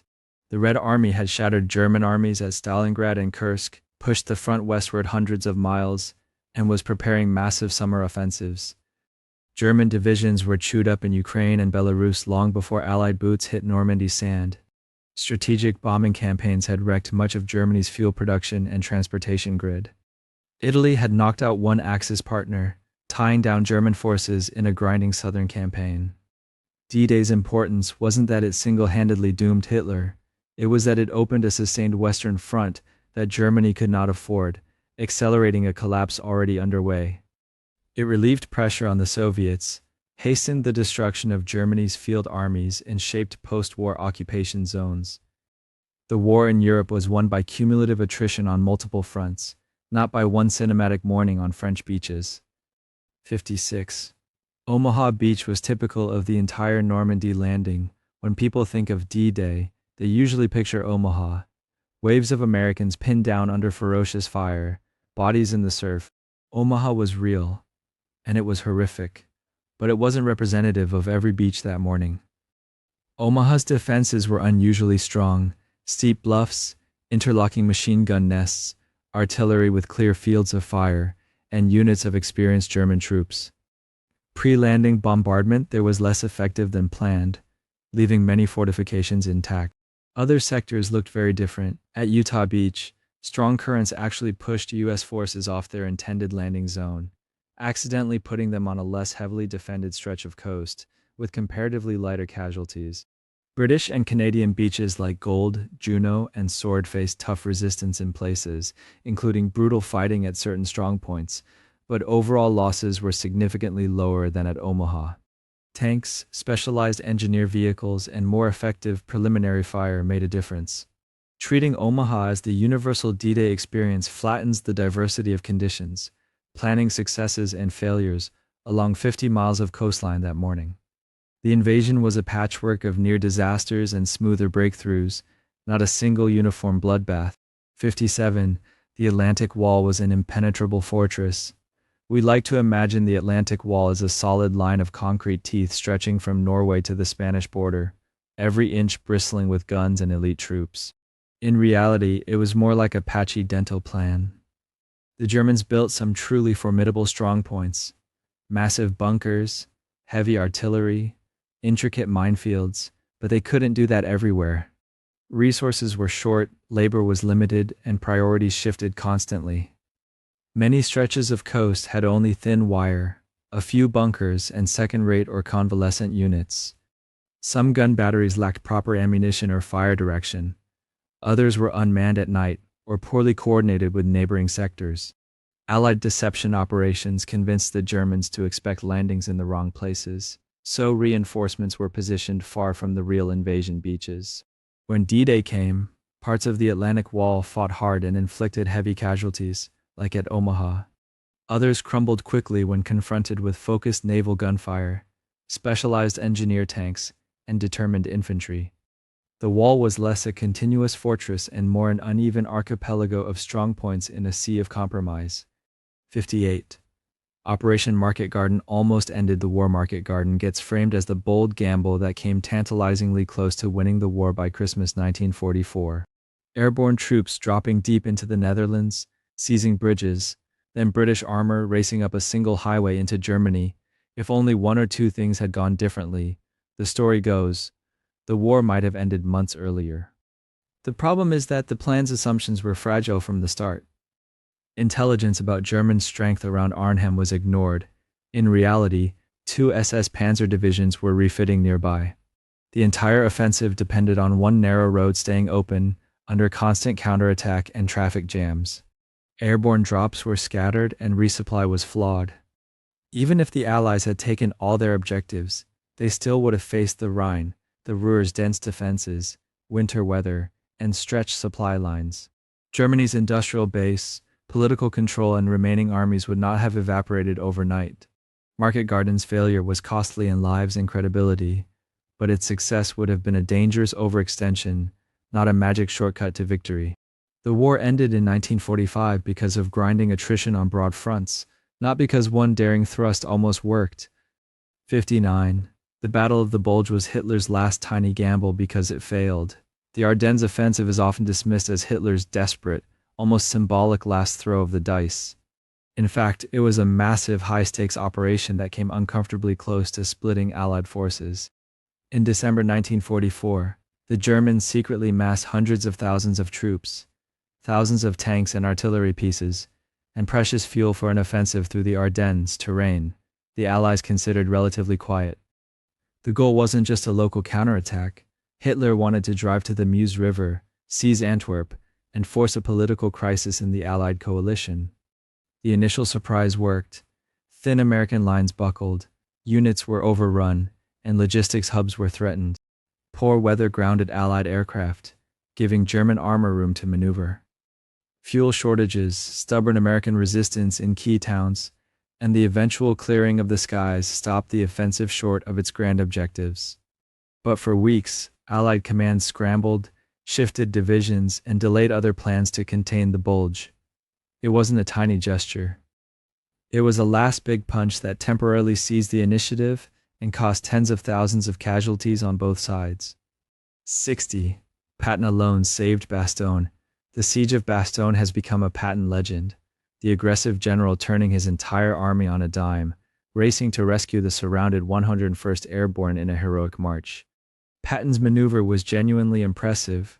Reorienting a major army in winter under pressure is no small feat, and his corps did play a crucial role in breaking the encirclement. But the story shrinks everyone else into scenery. Inside Bastogne, the 101st Airborne, elements of the 10th Armored Division, and assorted artillery and support units dug in, improvised defenses, and held off repeated German assaults in freezing conditions with dwindling supplies. Combat engineers, tank destroyer units, and ad hoc roadblocks slowed German advances all around the perimeter. Other American formations like the 8th Corps and units under Hodges and Bradley fought bitter actions along the broader front that blunted the offensive and helped isolate the German spearheads threatening the town. Air resupply and improving weather also mattered. Patton's relief was the culmination of a wider, coordinated effort by multiple commanders and thousands of exhausted soldiers. Bastogne wasn't saved by one man's dash, it was held and relieved by a whole patchwork of stubborn resistance. 61. The war was won mainly by superior Allied generals. It's comforting to chalk up victory to better leadership. Eisenhower's calm, Zhukov's ruthlessness, Montgomery's caution, Patton's aggression. The implication is that Allied generals simply outclassed their German counterparts. But war on this scale is less about a handful of brilliant minds and more about massive structural advantages. The Allies had overwhelming industrial output. The US alone built more planes, ships, and trucks than the Axis could dream of. Soviet factories churned out tanks and artillery in stupendous numbers despite horrific losses. British codebreakers at Bletchley Park and American signals intelligence read German and Japanese communications, giving commanders an information edge at crucial moments. Logistics systems, convoys, railways, pipelines, truck fleets kept frontline units supplied with fuel, ammo, and replacement parts. Manpower reserves allowed the Soviet Union and the Western Allies to absorb losses that would have shattered smaller powers. None of this erases the mistakes, rivalries, and sometimes mediocre performance of Allied generals. It just means that even a perfectly brilliant German general staff was trying to win a marathon while starting miles behind, with broken shoes against opponents whose factories, oil wells, and cipher teams were all pushing the same direction. 62. German tanks were better in every way. The image of German armor, sleek panthers, hulking tigers, looms large in documentaries and video games, portrayed as technologically superior death machines. In certain categories they were impressive: powerful guns, thick frontal armor, long-range optics. On a tank versus tank shooting range, a Panther might outclass a Sherman. But battlefield performance depends on more than raw specs.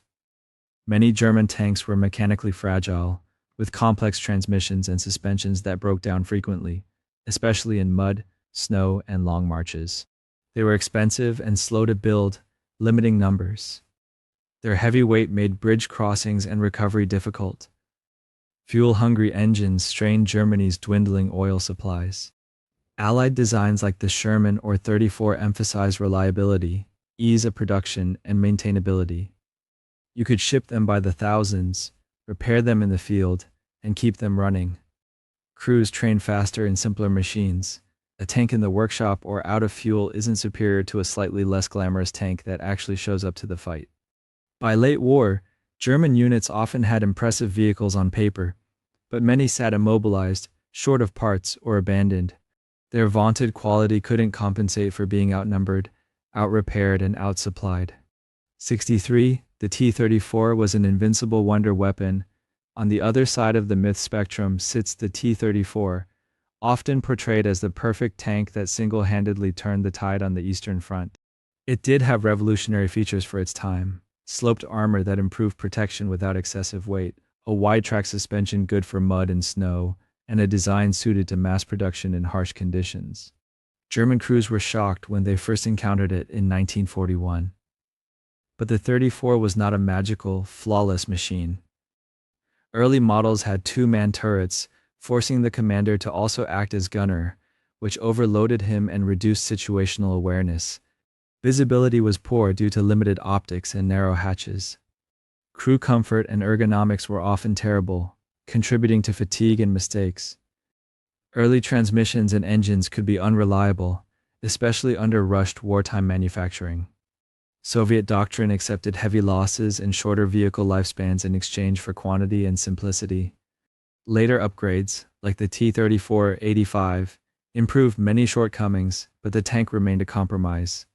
What made the T-34 decisive was not invincibility, It was the ability to build and field vast numbers, repair them quickly, and crew them with soldiers hardened by brutal experience. 64.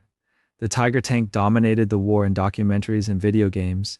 The Tiger is treated like an armored final boss, deciding every battle it rumbled into by sheer presence. The reality is that Tigers were rare, maintenance-intensive, and strategically marginal. Fewer than 1,900 Tigers of all types were built in the entire war, compared to tens of thousands of Shermans and T-34s.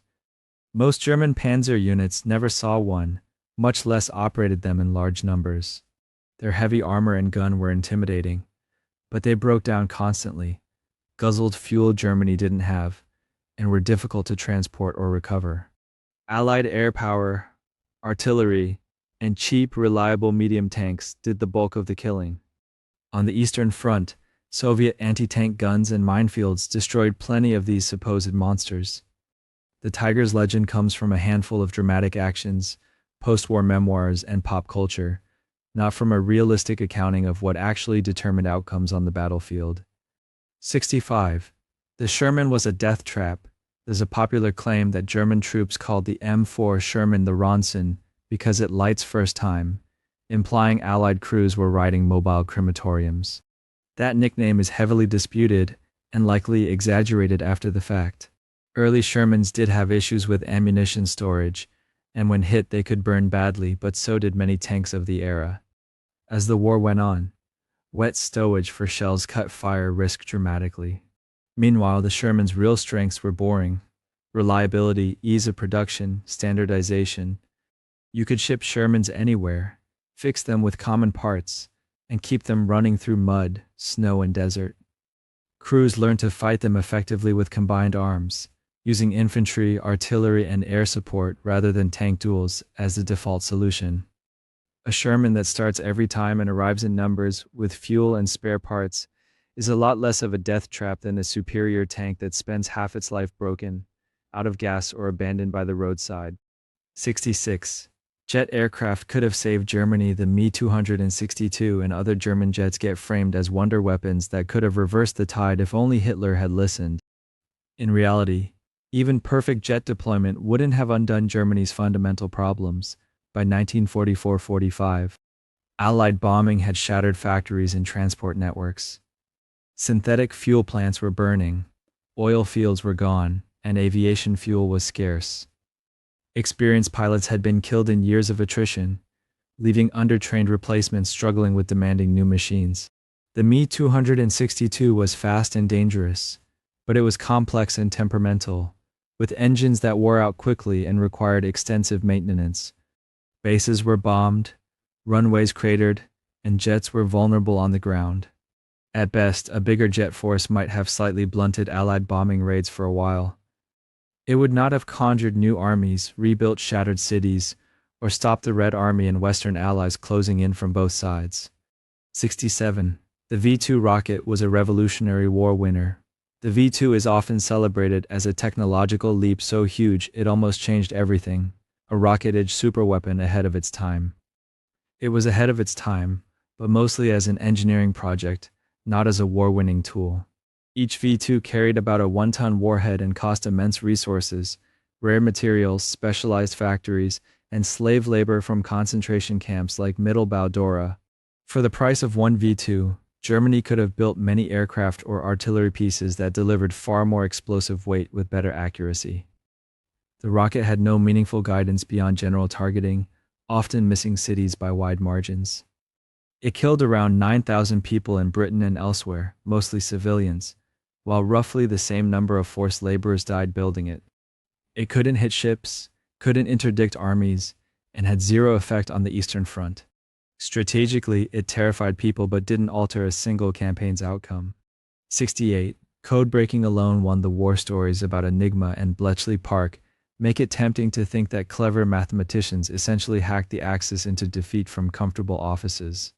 Signals intelligence ultra for German codes, magic for Japanese was incredibly valuable, but it was an amplifier, not a substitute for material power. Knowing a convoy route or planned offensive is only useful if you have ships, aircraft, and troops in position to exploit that knowledge. Early in the war, the British sometimes had decrypts they lacked the forces to act on. Later, Allied industrial output, radar networks, and vast navies meant they could use decrypted information to reroute convoys, ambush U-boats, and anticipate operations.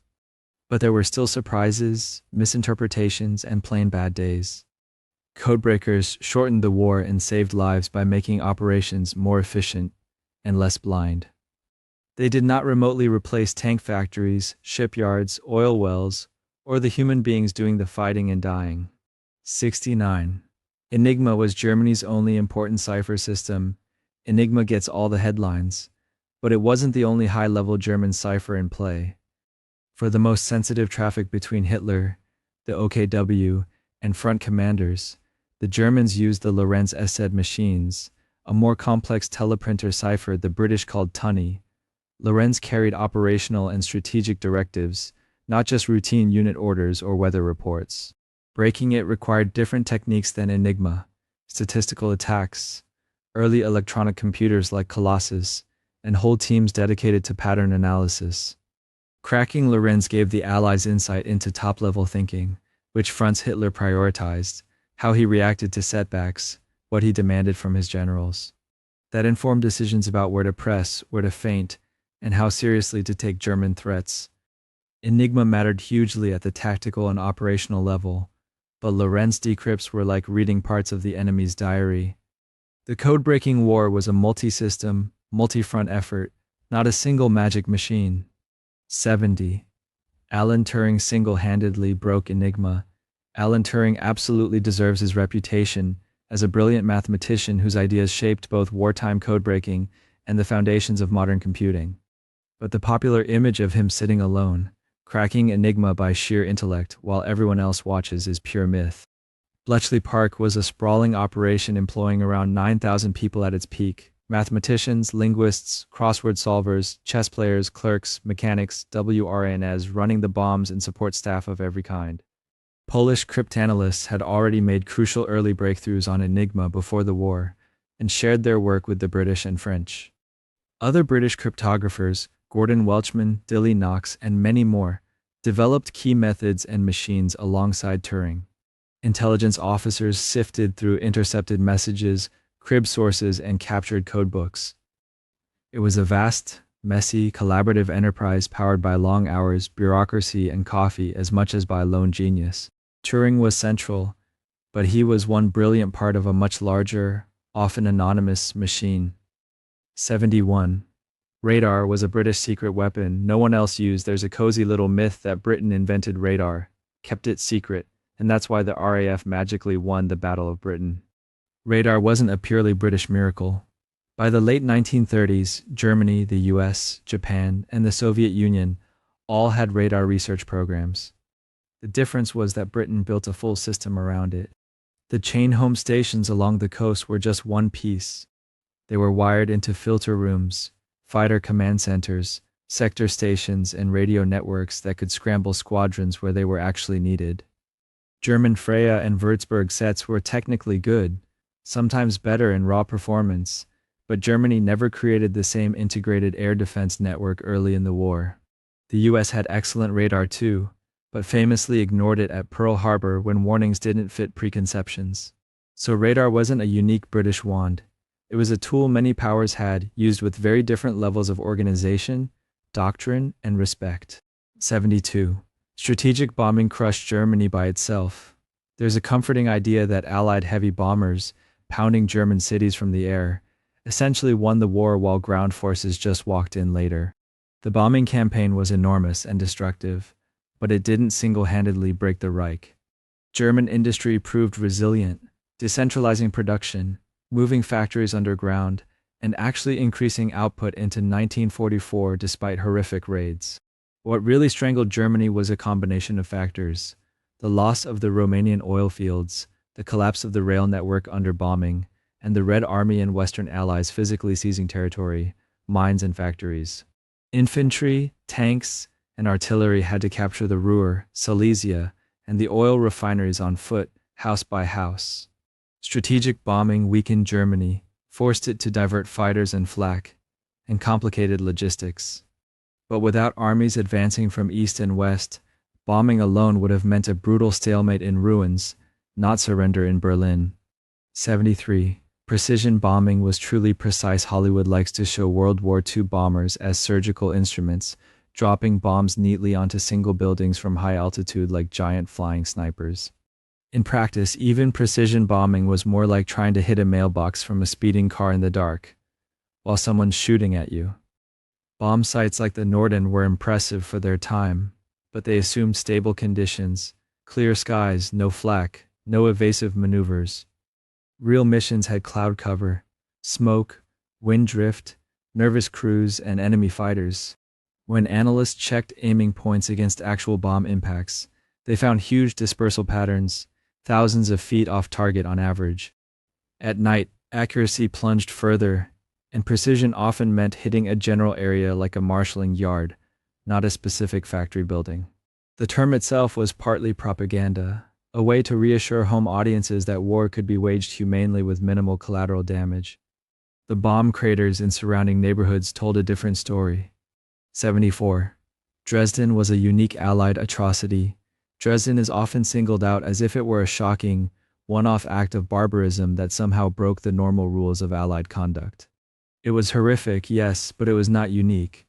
By February 1945, area bombing of cities had become standard practice for both RAF Bomber Command and the USAAF.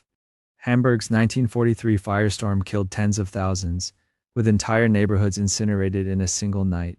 Cologne, Essen, and dozens of other German cities were systematically pulverized. On the Japanese side, raids on Osaka, Nagoya, and Kobe produced devastation comparable to Dresden, sometimes worse. What makes Dresden stand out in memory is timing and symbolism. A culturally famous city attacked late in the war, when many people assumed Germany was already beaten. But Dresden followed the doctrine already in place: destroy the industrial base and workforce by burning the cities where workers lived. It was part of a brutal pattern, not an inexplicable exception. 75. The Allies never targeted civilians. We like to tell ourselves that Allied bombs were always aimed at military targets and that civilian deaths were unfortunate, unavoidable accidents. That's not how the air war was actually planned. British Bomber Command openly adopted area bombing in 1942, with directives that stressed the destruction of workers' housing and the morale of the enemy civil population as primary goals. American doctrine talked more about factories and rail yards, but planners knew that hitting dense urban industrial districts inevitably meant killing large numbers of civilians. Firestorms weren't accidental side effects. They were engineered by using high explosives to shatter buildings, then incendiaries to ignite the debris. Cities were chosen precisely because they concentrated labor, transport, and administration in one burnable package. Official language might say industrial area or urban center, but everyone involved understood that this meant neighborhoods, apartments, and the people inside them. Civilian immunity was more of a comforting story than an operational reality. 76. Tokyo's firebombing was less deadly than the atomic bombings. The nuclear attacks on Hiroshima and Nagasaki loom so large that conventional raids can seem minor by comparison, like grim but ordinary footnotes. In terms of raw human death, that's not quite true. On the night of March 9-10, 1945, a single American firebombing raid on Tokyo, Operation Meeting House, killed roughly 80,000 to 100,000 people in just a few hours, comparable to or even exceeding immediate deaths at Hiroshima. Low-flying B-29s dropped napalm-filled incendiaries over tightly packed wooden neighborhoods, turning miles of the city into a furnace. People suffocated in air-starved shelters, burned in the streets, or drowned in canals boiled by heat. Subsequent raids on other Japanese cities repeated this pattern on slightly smaller scales. The atomic bombs were unique in technology and political impact, but in terms of suffering, Tokyo's charcoal-blackened ruins show that conventional weapons applied systematically could be every bit as apocalyptic for those on the ground. 77. Submarines decided the Atlantic all by themselves. Stories about the Battle of the Atlantic often focus on wolf packs and U-boat aces, as if the entire outcome hinged on a duel between submariners and convoy escorts. German U-boats were a massive threat, but they didn't lose the war alone, and they weren't defeated alone either. Allied victory came from a layered system: long-range patrol aircraft closing the air gap, escort carriers bringing air cover to mid-ocean, improved radar and sonar, hedgehog mortars, and disciplined convoy procedures. Codebreaking at Bletchley Park revealed U-boat positions and routing, allowing convoys to be diverted or ambushes set. Shipyards in the US and Canada churned out merchant ships faster than U-boats could sink them, turning losses into temporary setbacks instead of fatal blows. On the German side, shortages of fuel, trained crews, and newer boats narrowed their options. The Atlantic was won by an integrated network of sea, air, industry, and intelligence, not by any single class of vessel hunting alone in the dark. 78. Merchant sailors were secondary to frontline troops in most World War II stories. Merchant sailors are background extras at best, anonymous figures on gray ships bringing supplies to the real heroes. In reality, they were the bloodstream of every Allied campaign, and some of the most vulnerable people in the war. Merchant ships weren't bristling with guns and armor. Early on, many had almost no protection at all. German U-boats and aircraft knew this and hunted them relentlessly. In the North Atlantic, in the Arctic convoys to Murmansk, in the Mediterranean, in the Indian Ocean, merchant mariners died in staggering numbers. In the U.S. Merchant Marine, the casualty rate was among the highest of any American service. Torpedoed tankers burned for hours. Crews froze in open boats or disappeared beneath the waves before help came. There were no medals parades for delivering coal, grain, or ammunition, but without those shipments, no army would have advanced, no planes would have flown, and no factories would have run. 79. Women only waited at home during the war. The postcard image is simple. Men went off to war. Women stayed home and worried, maybe knitting socks by the radio. But women didn't just wait. They kept entire societies functioning. They worked in munitions plants, assembling shells and aircraft, often handling explosives under dangerous conditions. They farmed in Britain's Women's Land Army, in Soviet fields, in American agricultural programs, keeping food on tables while male labor vanished into uniforms. Women drove trucks and ambulances, ferried aircraft as pilots in the Air Transport Auxiliary and WASP program, decoded enemy messages in intelligence centers, and served in uniformed auxiliaries like the ATS, Waves, and Red Army Medical Corps. Soviet women flew night bombing missions, manned anti-aircraft guns, and served as snipers. In many places they were paid less, respected less, and dismissed after victory, but during the war itself, the idea of a purely homebound woman became a convenient fiction, not the reality on the ground. 80. Rosie the Riveter described all working women equally. Rosie the Riveter has become a kind of universal symbol, implying that every woman who stepped into war work was equally welcomed, equally valued. The poster never showed who got left outside the factory gates. In the United States, white women were heavily recruited into defense plants when male labor ran short.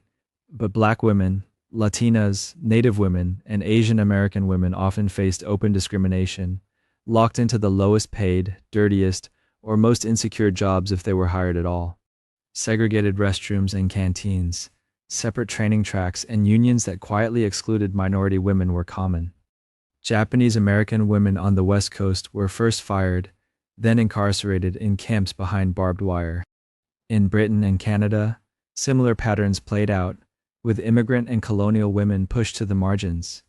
Even when they did identical work to men, women were usually paid less and dismissed quickly once the war ended.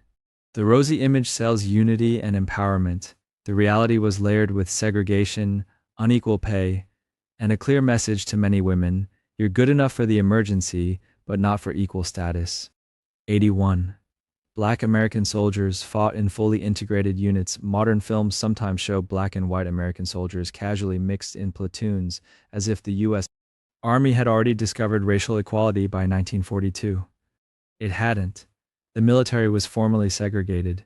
Black soldiers served in separate units, often with white officers in command. Many were shunted into service roles: stevedores loading ships, truck drivers, cooks, construction battalions, work that was essential but rarely glamorous. When black units did see combat, like the 92nd Infantry Division in Italy or the 93rd in the Pacific, they still fought under the shadow of racist expectations and skeptical commanders. Artillery batteries, engineer units, and anti-aircraft crews manned by black troops defended bases, bridges, and depots that never make it into war movies. Even the blood supply was segregated by race because of pseudoscientific prejudice.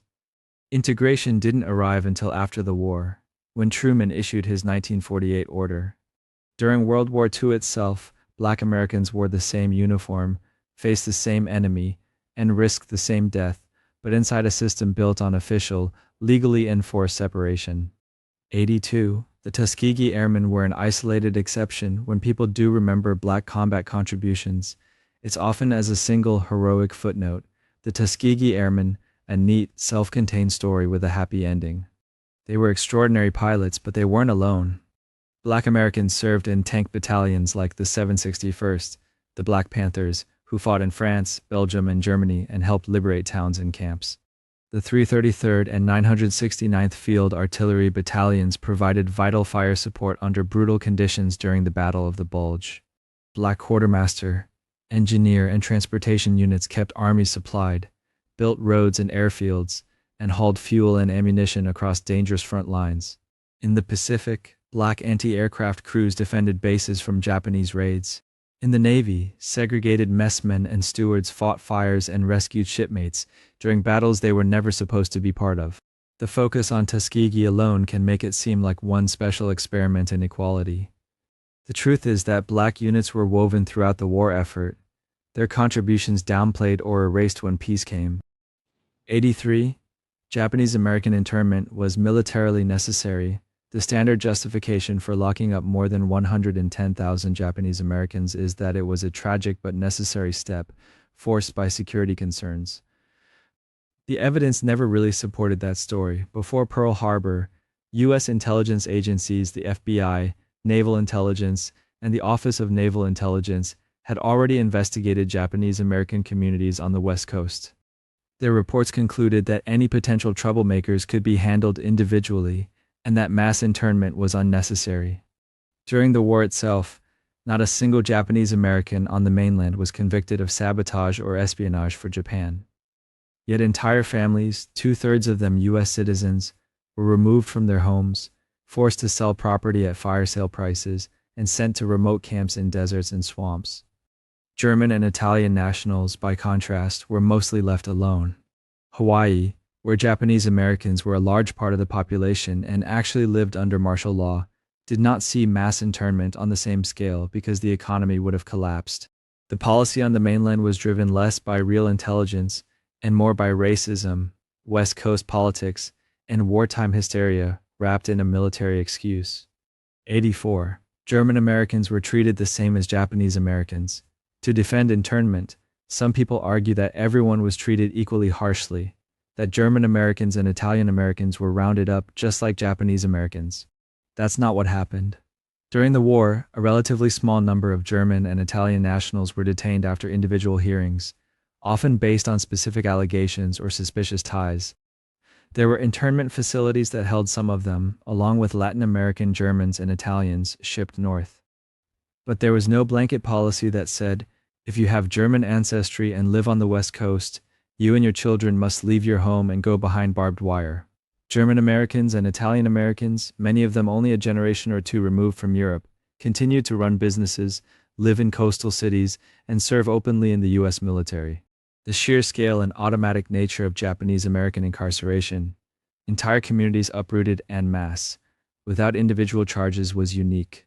Pretending that everyone was treated the same erases how specifically and deliberately the government targeted people whose faces marked them as foreign, regardless of citizenship, loyalty, or any actual evidence of danger.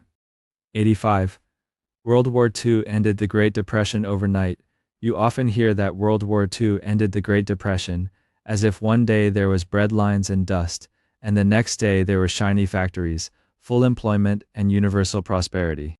War spending did pull unemployment numbers down sharply, but it did it by drafting millions into the military, imposing wage controls, and telling civilians what they could buy, where they could live, and how much they could eat. Consumer goods vanished, housing was tight, strikes were restricted, and entire industries were dedicated to tanks and bombers, not refrigerators and cars. Statistically, the economy recovered. In kitchens and boarding houses, daily life was still cramped, restricted, and often miserable. 86. Rationing meant everyone shared hardship equally. The comforting image is of a nation stoically sharing sacrifice. Every family with its ration book, every table equally sparse, everyone in it together. In practice, rationing exposed and deepened existing inequalities. Well-connected people could pull strings, get extra gasoline, meat, or nylon. Black markets thrived.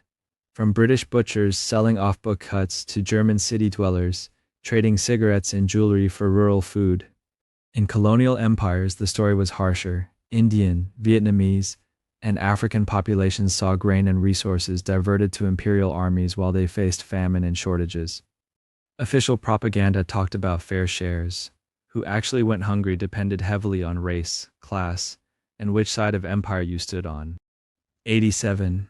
Resistance movements were mostly armed guerrillas. Popular imagination turns resistance into a non-stop action film.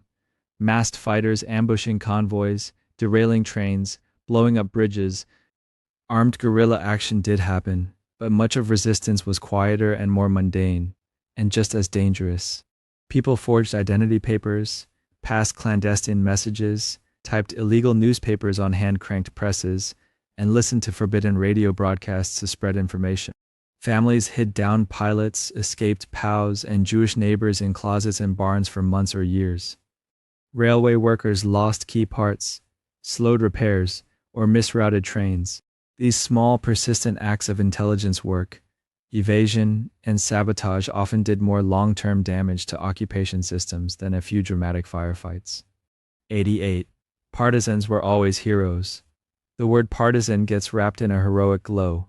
Noble freedom fighters, united and pure, standing against tyranny. Reality was more tangled. Many partisan groups did fight bravely against occupiers, saved civilians, and paid with their lives. Others settled local scores, carried out ethnic cleansing, or executed suspected collaborators on flimsy evidence. In Eastern Europe and the Balkans, rival partisan factions sometimes fought each other as bitterly as they fought Axis forces, preparing for post-war power struggles. Some units looted villages, intimidated locals, or used terror as a political tool. After 1945, new governments rewrote these messy stories into simple legends. The truth is that resistance could be heroic, brutal, or both at once. 89. Yugoslav partisans were a minor sideshow in many Anglo-American histories. Yugoslavia appears as a distant backdrop, mountains, guerrillas, a few commando raids, then back to Normandy. On the ground, Tito's partisans were anything but minor. They built a large, organized army that tied down hundreds of thousands of Axis troops, including German, Italian, Ustaše, and Chetnik forces, on a sprawling, brutal internal front. Those divisions and the supplies needed to fight them were troops that never reached the Eastern Front or reinforced Italy and France. The partisans liberated territory, set up their own administrations, and coordinated with the Allies while simultaneously fighting a civil war against rival Yugoslav groups. For the Axis, Yugoslavia was a bleeding wound, not a footnote. 90. The war in China was separate from World War II. Western narratives often treat the Sino-Japanese War like a different conflict that happened over there, then kind of merges into World War II later. China had been fighting Japan since 1937, some would say since earlier incidents in the 1930s, long before Pearl Harbor. Japanese expansion into China consumed troops, planes, fuel, and shipping that Tokyo desperately needed once it clashed with the United States and Britain. The brutal occupation tied down millions of Japanese soldiers in garrison and counterinsurgency roles. Allied strategy hinged on keeping China in the war, both as a giant sink for Japanese resources and as a potential base for bombing Japan. Call it separate if you want, but the Pacific War makes little sense without it. 91. Chiang Kai-shek did little against Japan. There's a popular caricature of Chiang Kai-shek as a leader who barely fought the Japanese, saving his strength for fighting Chinese communists later. The nationalist government was corrupt and authoritarian, and Chiang did prioritize crushing internal rivals, but his armies also bore the brunt of early, catastrophic battles against Japan, Shanghai, Nanjing, Wuhan, losing hundreds of thousands of soldiers and vast swaths of territory.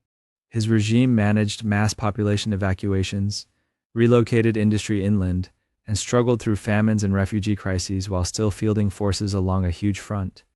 Supplies from the West were limited, infrastructure was shattered, and he constantly feared internal collapse.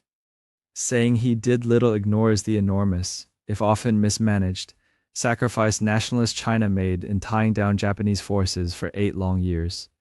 92.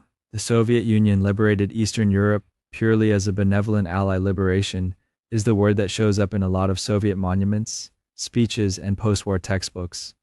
And yes, Red Army soldiers died in enormous numbers pushing the Wehrmacht out of Warsaw, Budapest, Prague, and dozens of smaller towns you've never heard of. But liberation slid very quickly into occupation. Soviet security services followed the troops, arresting non-communist resistance leaders, dissolving independent parties, and installing people's democracies that answer to Moscow. In places like Poland, Hungary, and Romania, elections were rigged, newspapers shut down, and rivals labeled fascists or collaborators and sent to prisons or labor camps. The NKVD set up shop in former Gestapo buildings. One secret police swapped out the signs and kept the cells full. 93. Nazi scientists built the modern world without ethical cost. The mythology goes like this. Nazi scientists were twisted geniuses who, despite their politics, gave us rockets, jets, and miracle medicines. What gets edited out is how much of that science rested on slave labor and human bodies treated as disposable equipment. At Dachau, prisoners were submerged in ice water or left in freezing air until they died to study hypothermia. At Ravensbrück and other camps, women were deliberately infected with gangrene, shot, or had limbs crushed to test new drugs and surgical techniques. Aviation and pressure research locked inmates into low-oxygen chambers until their lungs bled. Even when the data turned out to be scientifically useless, it was still harvested from people who had no choice, no rights, and no chance to say no. 94. Operation Paperclip involved only harmless engineers. The comforting version of Operation Paperclip is that we scooped up a few apolitical rocket nerds before the Soviets could grab them. In reality, US officials quietly rewrote or ignored records to bring over hundreds of scientists, engineers, and doctors with deep ties to the Nazi regime. Some had been SS officers, others had overseen factories run on camp labor, where prisoners died by the thousands assembling V-2 rockets in underground tunnels. Medical specialists whose names appear in camp experimentation files ended up working for American labs. Paperclip officers sanitized biographies, downplayed party membership, and assured the public these were small fish. The real priority wasn't justice. It was beating Moscow in missiles, jets, and chemical and biological warfare research. 95. The Nuremberg trials punished all major war criminals. Nuremberg is often presented as the moment humanity collectively stood up and said never again to crimes against peace and genocide. Some leading figures were hanged or imprisoned, and an important legal record was created. But the net caught far from everyone. Industrialists who had used slave labor and profited from plundered factories often received light sentences and were soon back in boardrooms. Many SS officers and camp staff blended into post-war chaos, changed names, or slipped abroad to Spain, South America, or the Middle East. Others were simply deemed useful in the emerging Cold War and left alone. Intelligence agencies on both sides recruited former Gestapo officers, rocket engineers, and anti-communist militants. Justice was partial, selective, and heavily edited by post-war politics. 96. Denazification thoroughly removed Nazis from German society. Denazification sounds decisive, like a deep cleaning that scrubbed fascism out of public life. For a brief moment, occupying powers did arrest high-ranking Nazis, ban symbols, and hold tribunals. But as Cold War tensions hardened, priorities shifted from rooting out every compromised official to getting West Germany and, differently, East Germany functioning as reliable allies. Former party members and low-level functionaries were reclassified as followers rather than perpetrators. Judges who had signed off on racial laws, police who had enforced them, and bureaucrats who had processed deportations quietly resumed their careers. In West Germany, ex-Nazis sat in parliament, staffed ministries, and taught in universities. In East Germany, many simply reinvented themselves as loyal socialists. The ideology was officially condemned.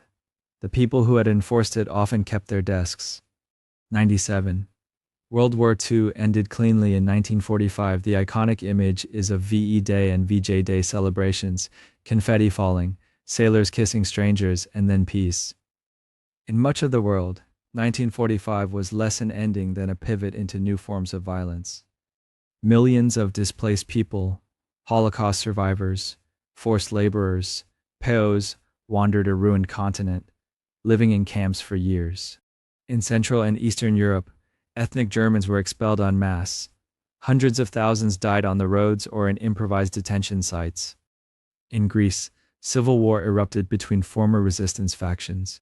In China, the war with Japan blurred straight into renewed civil war between nationalists and communists. In Vietnam, Indonesia, and elsewhere, anti-colonial uprisings met returning European empires with guns. The shooting didn't stop just because the surrender documents were signed. 98. The Good War was morally simple. World War II is often framed as the purest of conflicts: democracy versus fascism, freedom versus tyranny. And on many levels, defeating Nazi Germany, Imperial Japan, and their allies was necessary to stop industrialized murder and expansionist conquest. But the coalition that won included British and French empires clinging to colonies through repression and famine, and the Soviet Union, which committed its own mass deportations, executions, and rapes. The United States interned its own Japanese American citizens, dropped atomic bombs on cities, and firebombed urban centers from Tokyo to Dresden, killing hundreds of thousands of civilians. Racism shaped who got rescued, who got supplied, and whose suffering counted. The Good War label smooths over a lot of blood spilled by the victors as well as the defeated. 99. Every nation remembered World War II the same way. How you think about World War II depends heavily on where you grew up and which language your history books were written in. In the US and Britain, it's a story of the greatest generation and the triumph of democracy. In Russia, it's the Great Patriotic War, centered on the siege of Leningrad, Stalingrad, and 27 million Soviet dead. In China, it's the war of resistance against Japan, with Nanjing and biological warfare at the core. In Poland, it's betrayal and occupation. Each narrative has heroes, sacred traumas, and things politely left out. 100. Popular myths about World War II are harmless. The bedtime story version of World War II isn't just simplified, it's politically useful. It turns complicated empires into plucky underdogs, blurs bombing campaigns into necessary evil, and quietly relocates atrocities to the losing side only. When textbooks skip over colonial famines, deportations, comfort stations, or the aftermath of liberation, it becomes easier to reuse the same moral language for new wars.